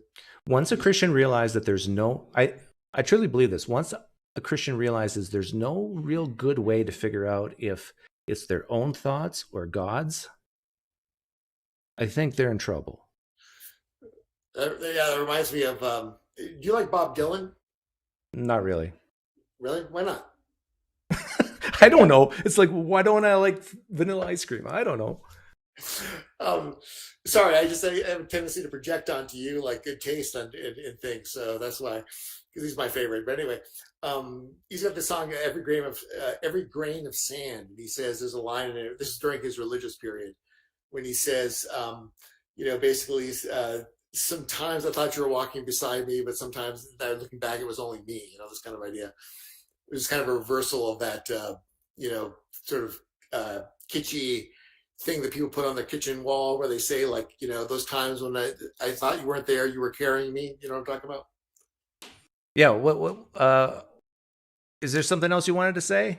Sorry.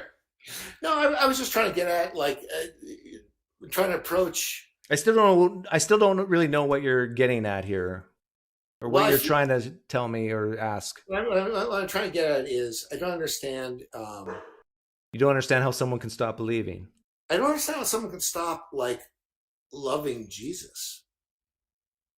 Okay. Do you understand how someone can stop loving another human? Because they disappoint you. Okay, that's one reason.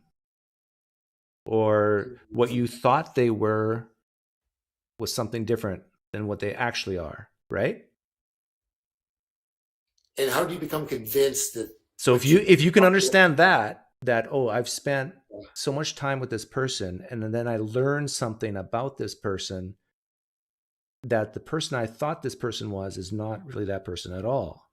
If you can understand that for you between two humans, I understand that. Yeah, so, okay. What I find difficult understanding is, like, if like, let's say I told you something about your wife, right? That was really egregious. I would have to present like a ton of very compelling evidence. I'm assuming, right? Mm-hmm. That would get you to stop loving your wife. But what I find difficult is, like, you picking up, for example. Actually, that's false. You could provide me with maybe just one piece of evidence, and I'd stop believing or stop loving my wife. So if Dennis McDonald came along and provided an interpretation that suggested that your wife was actually just a construct of pagan religion, that would no. If you provided for me video evidence that my wife killed my children, and it wasn't doctored in any way, yeah, I'd stop loving my wife. Yeah, that's pretty egregious evidence. Yeah. Right? But what I'm saying is that I don't understand how, if you had a strong, loving relationship with Jesus, how. I mean, I know you're a big fan of Dennis McDonald, right? And Mises theory. And all yeah. And I don't know if that was the decisive thing. You've been kind of vague about this, but from what I can gather, that was a big factor. I wouldn't say a big factor, but yeah, it played a part. It could be because the bigger. There are lots of interpretations of and lots of readings of the Gospels on the figure of Jesus. So why was this one guy who's got a very quirky, kind of marginal, fringe view? Although he's a brilliant guy, don't get me wrong. I mean, all kinds of respect. But Brent, this wasn't the main reason. It was part of a reason that pointed to a bigger issue, and the bigger issue is that in order to believe that, if you and I were to go for a walk on the street and someone comes up to us and says, "Hey, I'm God," we'd both laugh our heads off, or maybe not outwardly, but we'd say, "This guy's crazy." How much does this guy look like George Burns? He's drunk or something. And just because it's written down in a book where a guy says, "I'm God," and just because it's written down in a book that he reported did these miracles, and just because he said that when you look at me, you see the Father, and just because he said, once you realize the bigger picture that this is not even close to being sufficient evidence to say that it's actually true. So you don't if you read the Gospels prayerfully, you don't find the figure of Jesus there? No! Incredibly compelling? No, not even close. Not even close. And this is so hard for Christians to imagine because they think, number one, that they have this personal relationship with Jesus. So that what I'm saying right now, they're just, and maybe you are too, you're flabbergasted. You're going, what are you talking about? No, it's not so much that. I can understand how people who had never really been exposed to the Gospels in a spiritual context could just not get it. But what's difficult for me is people like you who were presumably a devotional reader of the Gospels, who felt like deeply the impact of the Jesus of the Gospels, could, under the influence of someone like Dennis MacDonald, all due respect. You don't need to mention him. He's not the. It's just nothing, right? Can you imagine a Mormon leaving Mormonism? I don't know enough about Mormonism to. Can you imagine a Muslim leaving Islam? My sort of stereotype of Mormonism is that they're sort of cultists who are probably under cult control, and so therefore it's a totally different world for me. And the Muslims, is it? These Muslims scare me. The Muslims that I've seen, for example, interact with you, But the point I'm getting at, if you can imagine people who would either say they have a deep relationship with their creator that's not your creator, and they leave, like, that's not perplexing to you, right? It's only perplexing when a Christian does it. Well, yes, because it's a matter of being sort of on the inside and trying to understand, like, what the phenomenon. Like, I'll go back to this phenomenology. I'm sorry if this is confusing terminology, but like, I'm really trying to understand, and I'm not poo-pooing it or saying that this is totally inconceivable to me. But what I'm trying to do is conceive it and understand, sort of like, what does it seem like from the inside to be able to undergo that transformation? Does that make any sense? Maybe not. What does it seem like to leave Christianity? Like I'm imagining like young Doug, who's like reading the Gospels, and he's feeling. I wasn't young when I left. He's feeling. I was 35 when I really first started doubting him. I was almost 40. Well, so when you were. That was just 11 years ago. I always kind of imagined that you were the kind of guy, because you're always kind of like a sciencey guy, right? Mm-hmm. Even from a young age. So you probably had doubts even when you were like a teenager, right? But you just kind of suppressed them. Actually, after talking to the thousands of theists I probably have in the last 10 years, I probably doubted less than most Christians in my teenage years. So when you were in your teenage years, was your sense of Christianity more of like a social thing, or was it more like a devotion to Jesus? More of a devotion to Jesus. You should, I somewhere in my office, I have my actual testimony that I read out during my baptism when I was 18. And it's powerful. It would make you cry. I'm sure. No, I just think Jesus is really powerful. I read the Gospels, and I think he's compelling. He's an enigmatic and. Now, is it Jesus that's powerful, or the idea of Jesus powerful? It's when I read and contemplate the words of the Gospel in their context, it has a kind of impact on me that, like a powerful piece of music would have, right? I was listening to some classical Christian music this afternoon, and you know what I'm talking about, right? Mm-hmm. You're a musical guy. Even now, I agree. I'm sure some of that classical, like multi-tonal stuff, Yep. The harmonics and everything. I mean, you can be a complete I love atheist. Handel's Messiah. Well, Handel's Messiah, but even like these, the classical Christmas songs, all these German composers, what they came up with. I mean, it's powerful stuff, and it's like that. Like when I read the Gospels, it's But Star Wars, certain scenes of Star Wars have been very powerful as well, but we don't say that's real. I don't think it's at the same level. Really? Yeah. How about even a fictional movie, a drama that you've watched? I see where you're going here, because Like, have you ever cried at a movie where you just felt so moved? One thing about Star Wars and The Matrix is also the same kind of thing, right? It follows that template of Joseph Campbell's The Hero's Journey and this kind of thing, which is like, according to certain, like Jungian influenced psychologists, is deeply ensconced in our collective unconscious and so on. So we have this deep sense of resonance with it. And that's true. That there is a way in which that can resonate with us. But I think with Jesus, it's just the uniqueness of the figure of Jesus. There's no one like him. No one compares to Jesus. And so quite apart from doctrine, dogma, church structure, the fallibility of human religious leaders, there's Jesus. Yeah, all that could be true, that the idea of Jesus moves you. That doesn't mean he actually, 2,000 years ago, rose from the dead, right? Let's talk about not so much the idea as the aesthetic encounter with Jesus in the Gospels, right? So you can encounter, let's say, take any random literary figure like a Hamlet in Shakespeare. You can say, okay, I have the idea of Hamlet. Well, there are lots of ideas of Hamlet, right? You have your idea of Hamlet. If you've read Hamlet, other people have ideas of Hamlet. There are, libraries full of ideas of Hamlet. But nonetheless, apart from all that, there's Hamlet in Shakespeare, right? As he's encountered, and that's what I'm talking about. Like Jesus, as he's encountered in the Gospels, immediately, and then you form ideas of him afterwards, right?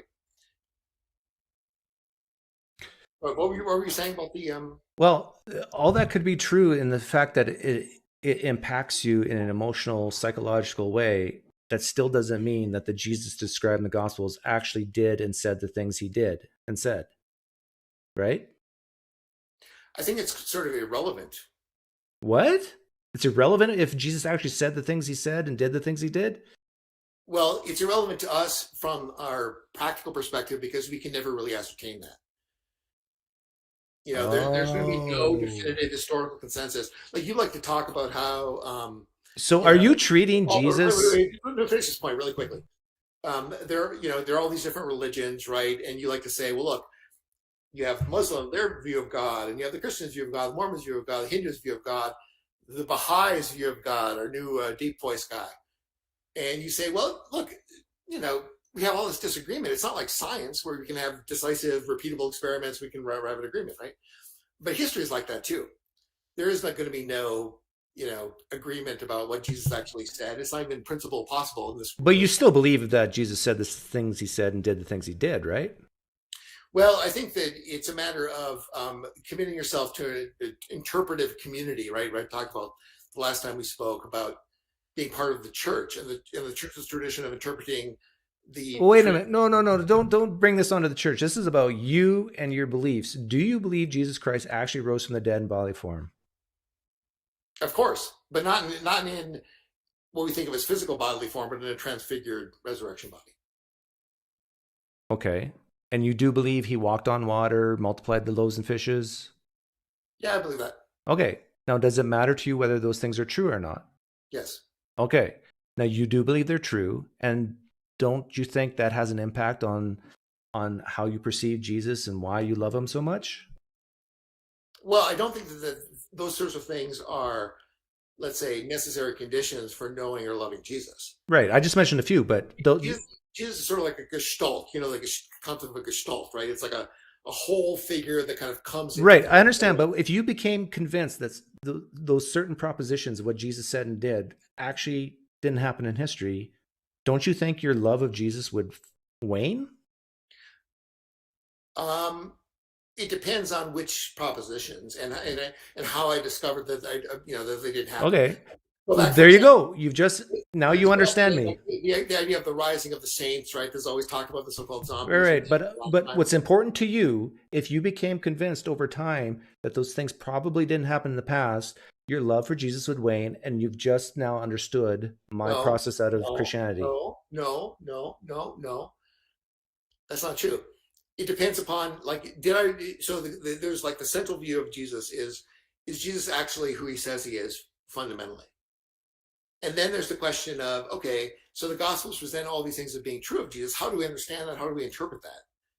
And some of them might be interpreted symbolically, some of them might be interpreted literally, and so on and so forth, right? But it's not a matter of, like, I think this is the difference between people who have a kind of fundamentalist conception of the Bible, which is, like, if one thing, you've talked about this in the past too, the kind of rigidity of belief. If sort of one thing is wrong, then the whole house of cards just falls apart, right?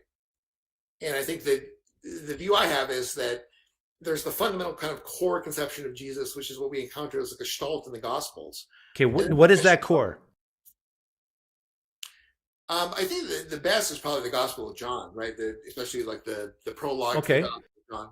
Okay, so if before Abraham Jesus was, that type of stuff, I am the Lamb of God, that type of stuff? Yeah, Jesus is the Word, and the Word is Okay. with God. And, yeah. Let's say over the next... The I am statements in John. Okay, so let's say over the next 5 years, you become convinced after listening to even Craig Keener and other people who specialize in the Gospel of John, you become convinced that Jesus said none of that stuff, and that this was theological views espoused by a certain man or men and inserted, let's say, 70 years after the life of Jesus to make theological points. Wouldn't you say that core has been eroded and that your love for Jesus would start to wane? And how did you come to that view, Doug? So you're speaking of No. yourself. You're speaking of yourself now. No, listen to me. I'm asking what if questions. I'm not making any claims here. This did happen to you. This is a shift of, I'm asking you, what's the core of Jesus for you? You answered. And now I'm asking you if that core was being shaken, where you become convinced that it's no longer true. I'm asking you, wouldn't your love for Jesus wane? Wouldn't it diminish? Wouldn't you start doubting you're actually having this gestalt experience of Jesus? I can't imagine that core being shaken by anything that I've seen. Well, then you just lack imagination then. Not really, because I know exactly what you're talking about. I know you've exposed us, those of us who follow you with devotion. When do you believe the Gospel of John was written? When do I think the Gospel of John was written? Yeah. Actually, that is not really clear to me. I mean, I don't look with regard to the whole synoptic problem and even the relationship of the Gospels to.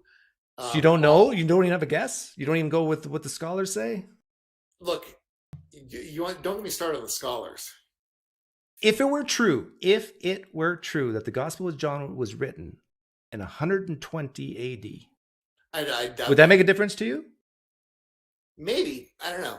It's hard to describe this because there's so many moving parts here, right? So it's hard to describe a simple hypothetical. It should make a difference to you because that means that everybody who walked and talked to Jesus is dead, right? But here's the problem. When you're dealing with the dating of ancient documents, especially the Gospels, there's never going to be any certainty as far as this goes. I know. I'm not talking about certainty. I'm just saying if it were true. But anyhow, I got other callers coming. Yeah, I appreciate your indulging me. It's been fun. Okay, take care. Merry Christmas, Doug. Yeah, see ya. Demolished Doctrine, I'll let you in here. But MythVision has been waiting patiently. Derek, you're on. Wow. Hey, what's up? Got 353 viewers waiting to see you. I have a hard time getting that many live on my channel. You do a great job doing that, man. Well, I owe it all to the presups. You know, they come in here and they get things. Well, you have Satan actually working for you. You tell people that you work for Satan. That's totally a lie, but I didn't want to. Oh, I just said that publicly. Everybody heard that. Yeah, we are live. Yeah, I forgot. I'll have to give you some pine points to pay off that debt. Did you see the conversation between me and that presup? Yes. Yeah. I've heard this whole global theism statement, and the only person I've ever heard that statement come from was Darth Dawkins, and I knew this was either a child of Darth or Darth with a voice changer. That's the only two options I could think of. And it's really like sad because I wonder if they're sincere. I like, people ask, was Joseph Smith sincere or was he a con man? Well, I interviewed a historian, and this hasn't even been released publicly yet. He legitimately said, no, Joseph Smith believed in what he was doing, even when he lied and manipulated, which tells you maybe the personality plays some type of role. And, birds of a feather flock together. So people who want to hang out with Darth Dawkins are probably very much like him, personality-wise. So the whole argument thing, I loved you went right to Christianity, but it's definitely the no-touch zone. Actually, I didn't go directly to Christianity. I went to Islam first. Well, yeah, but I'm saying, you said, I'm a Christian. Okay, so now what? Like there's so much to get into with this. Oh, yeah. Doug, what do you do? I mean, you had to mute him over and over and over and over and over. I'm getting frustrated. I'm like, I want to watch Doug, but this is annoying the hell out of me. I'm not lying. No, but it's good. It's good for Christians to see Robin do what he's doing and be repulsed by it. And his whole idea, the whole idea of presups calling atheists irrational, go ahead. It doesn't make a dent. Because we can still go buy our groceries probably better than you can. So it doesn't make a difference. Yeah.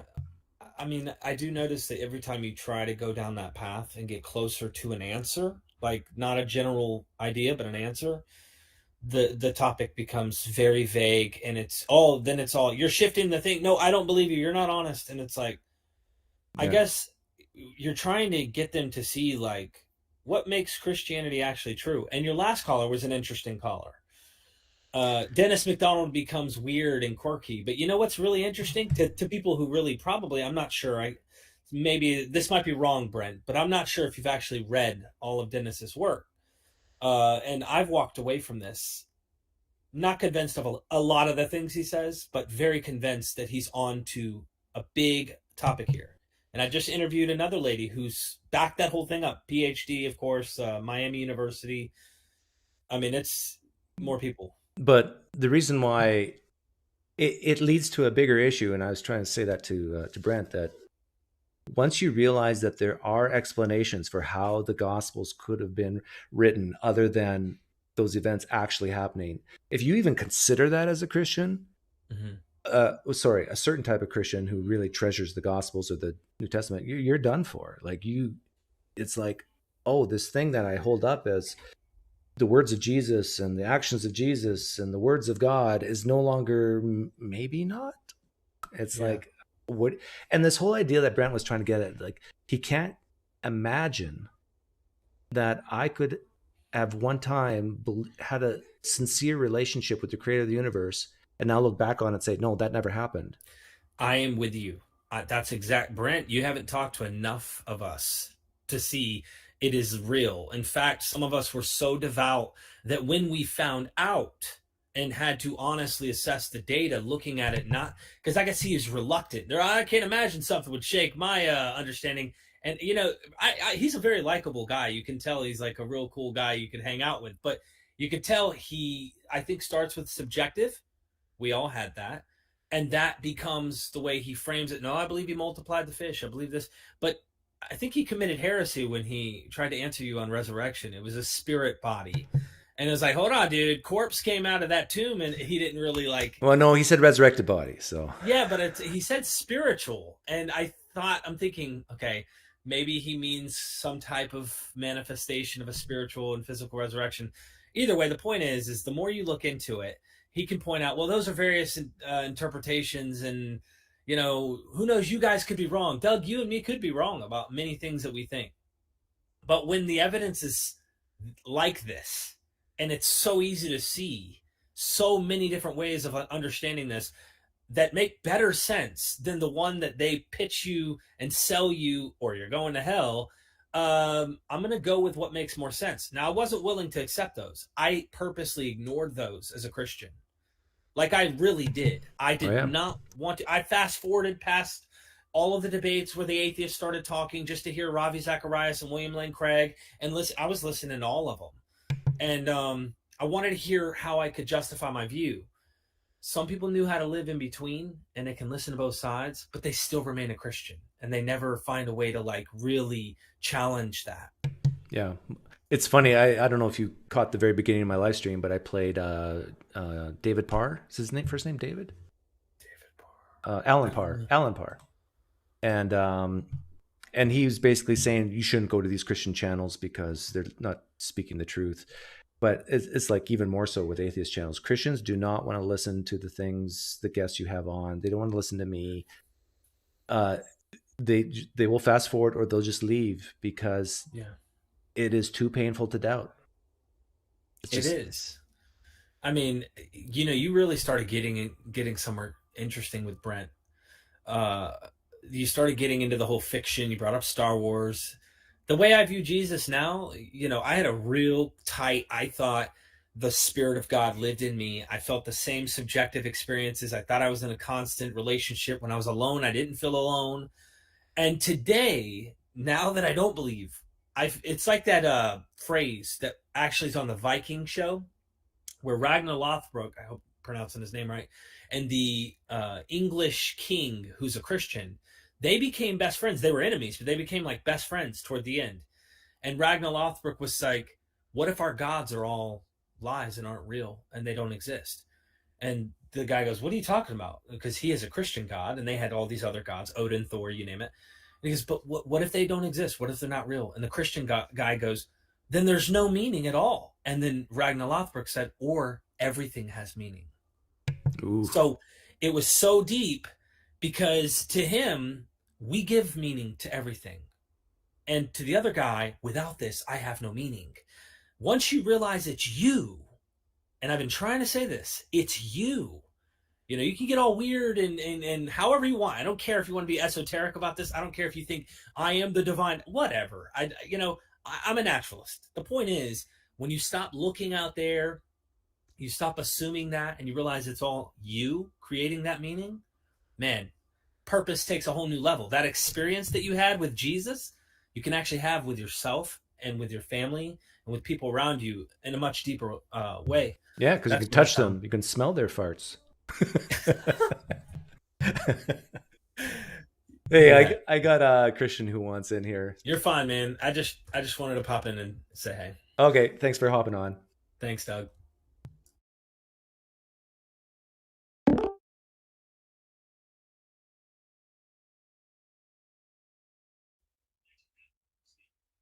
Hey, Demolished Doctrine.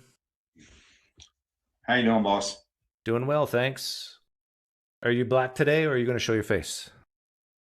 I don't have my hair and makeup professionals to help me today, so I just decline that. You didn't get your beard colored like me?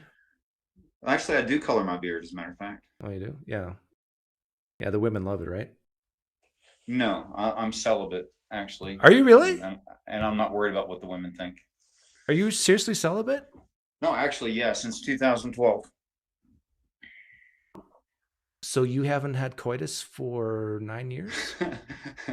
No, I have not had coitus or something close to that for, what? Going on 10 years now. I know it's none of my business, but do you not even, shake the monkey? Well, of course, there are physical demands of your body, and if you don't meet them, you will suffer. Okay, so if you have an itch, you scratch it. Everyone does, or they should, I think. Yeah. Okay. Well, why did you choose to become celibate? Gosh, I'm just too darn busy. I'm a full-time preacher. I don't drink. I don't use any kind of what people would normally consider, drugs. I'm extremely serious about this. You'd make a are good we Mormon. On the air, or? Yeah, we're live. Oh, great. Yeah. Okay. Sure. Well, I'm not trying to lie or cover anything up anyway. No. There's no shame in being celibate. No, it's absolutely fine as long as it's a personal choice. If it were an uncomfortable thing, or if I lacked confidence or the ability to speak to other adults in some kind of a romantic way, then that would be sad. But not the case for me. But back in the day, you were a very romantic guy, I bet. Oh, I was a man whore, to be honest with you, for several years. I was also married for 17 years, though, so. That didn't work out? Well, I found out that if a person is intrinsically depressed, I don't care how good you think you are and how positive you think you can be, you're not a psychologist. And you should not attempt to bring someone out of deep depression, because what will end up happening most likely is they will drag you down. Your spouse was depressed? Yeah, extremely, yes. Yeah. I think it was medical, chemical, biological, and situational as well, nature and nurture. Very defeating, very defeating. And me being 8 years her junior, she had a lot of power over me. But I really came to talk about the Bible, not myself, if that's okay. Yeah, the Bible is pretty interesting too. What do you want to talk about? It's pretty interesting too. I don't think my life's interesting at all. Way too run of the mill.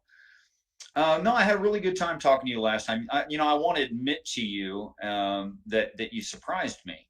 Why is that? When I spoke to you, because you were actually engaging and apparently, although we all have agendas, and we should freely admit that, you were engaging and you were really considering the conversation. You weren't giving me the normal atheistic tropes that are just horribly annoying. And I just want to say thanks. Oh, well, you're welcome. Yeah, I can be sincere at times. I can be sarcastic at times, but usually I'm weak, and so I play off the person who I'm talking to. Like, I had to work really hard with that first caller, Robin. I don't know if you heard that. I missed it. Yeah, he was a presup guy, so I had to work really hard to. I've heard Jay Robin on Discord though, so I'm fairly familiar with who you're talking about. Like, it's really hard with some people if all they want to do is talk, and not answer any questions that you ask them. It's like, yeah. I really like to talk about, I think there's some fundamental errors that Christians are committing onto the public that are not necessary in the Bible. They're dogmatic, their beliefs, their tradition, whatever, their church fathers' statements, but they're definitely not demanded by the text. What do you think is probably, in your personal opinion today, or even in history, the most objectionable thing that you think Christians have done? Christians as a whole have done? Sure. Or any particular sect, any particular event, whatever.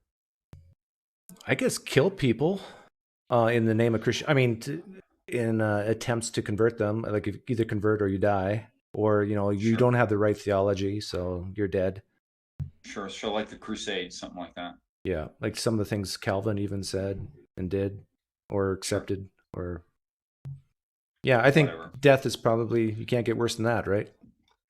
Well, I don't know. There's opinions that vary on that. It's definitely the ultimate end of experience that someone gets killed, and that's unjust. It can't be justified. But I would say it can never be justified.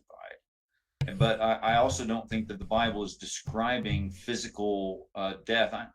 I mean, I make this argument a lot. You may or may not agree, but it seems to me that we would justify our acts through some authority. No matter what our acts were, we would still do them. It'd just end up being a different authority. So yeah, the Bible has been used for violence, but that doesn't mean it condones it necessarily. Yeah, and I see where you're going with this, like concepts like hell, for example, Sure. puts fear into little children's lives that if it's not true, that's terrible. Terrible. It's absolutely terrible. Here's what I think is going on in tradition. First, let me say, oh, you're ending this. I should wrap up. I just wanted to get started. I'm sorry. It has an hour, so you got 5 minutes. So, well, actually, that's terrible. Why? It's not enough time to get started. Well, just call in sooner next time. Just give me bullet points of what you think the Bible, what most people interpret the Bible, what they get wrong. Give me like 3 things.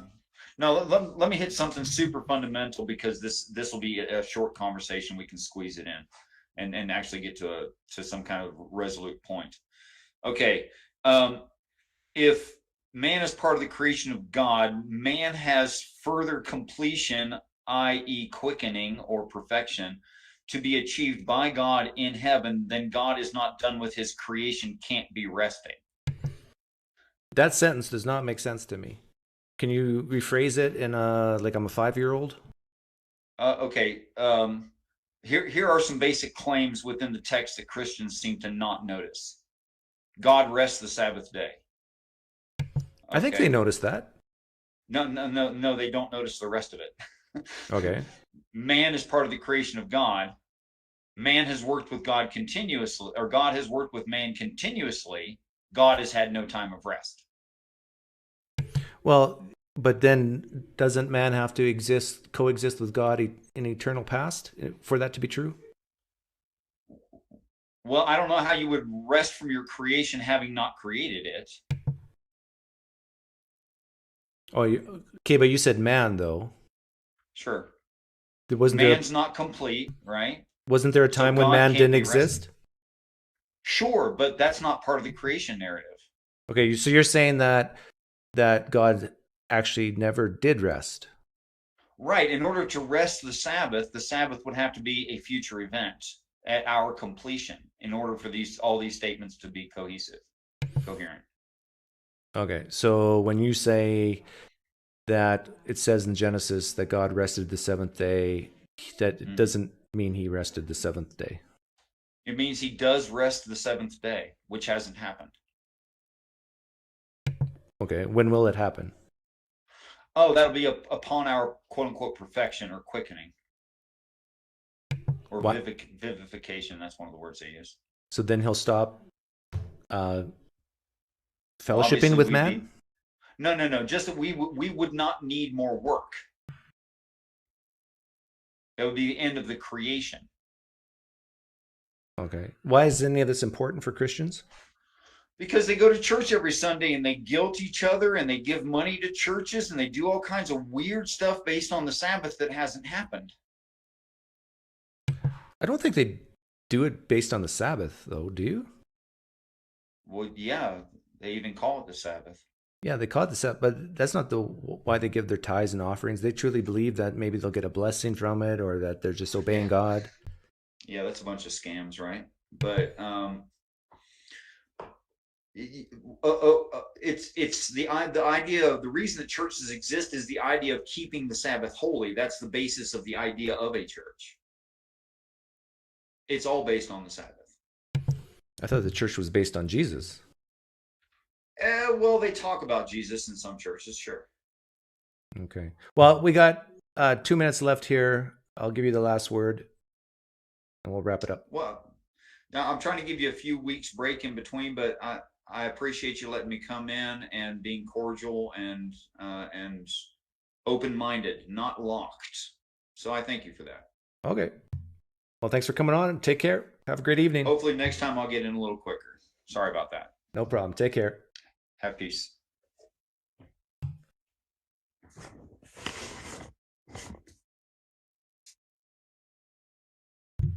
Okay, I missed a ton of donations. Thank you greatly for the donations. Oh, and they're gone now. Satan knows where they are, and he will bless you. Hey, Apostate Prophet was here. What is Derek doing here? That's a good question. It's late night.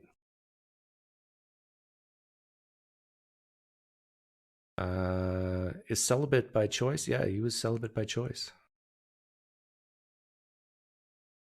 But he still, shook the monkey. Tell Richard you're sorry for not giving the standard treatment. Yeah, I think some Christians actually want me to beat up on them.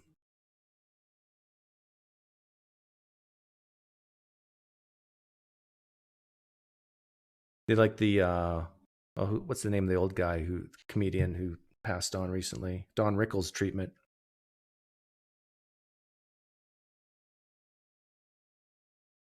Yeah, sorry we didn't have time for you, Omar. Actually, let me see something. I asked you to come on. Let me see here. Let me see if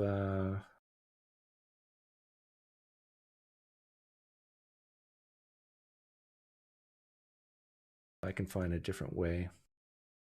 What did you want to talk about, Omer? Thanks for the donation, Chris. Quick monologue on your thoughts of free will. I lean that ultimately we're not free, but it doesn't make a dent or difference if we are or not. We still act like we're free. We still give each other shame and praise and lock people up, whether they're free or not. It makes a difference in theology. It makes a difference for Christians, because if we're not free, then you're a Calvinist Christian, and that makes God look like a moral monster if he forces people to do evil things through his decree. Yeah, we'll do it another time, Omer. So I really don't think you need to think about free will.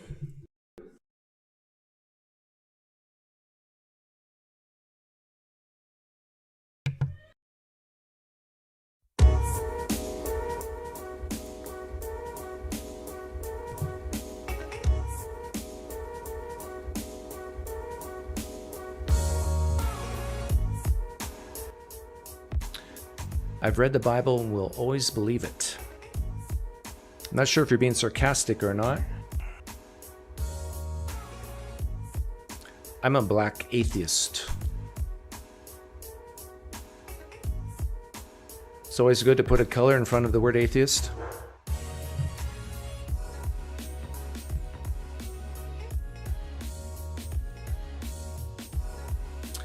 A hound. Yeah, that's my dog, my German Shepherd.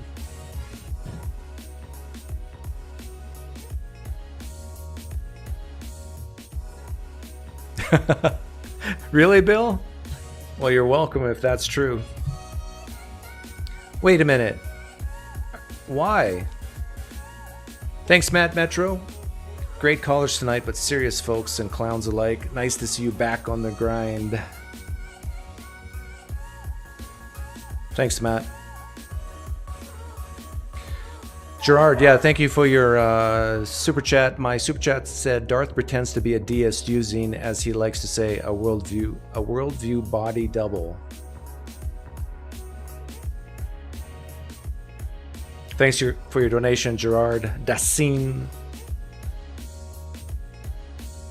What color atheist am I? Off-white?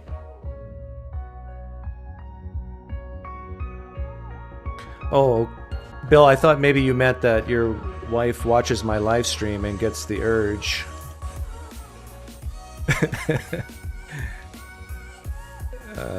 That's sorry.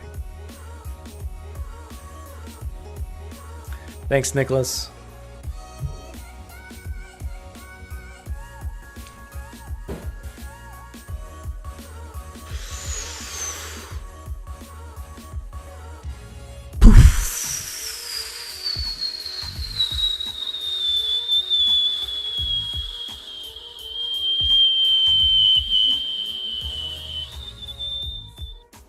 My apologies to Alan Parr. He was scheduled to come on and talk about who to unscribe to, but we ran out of time.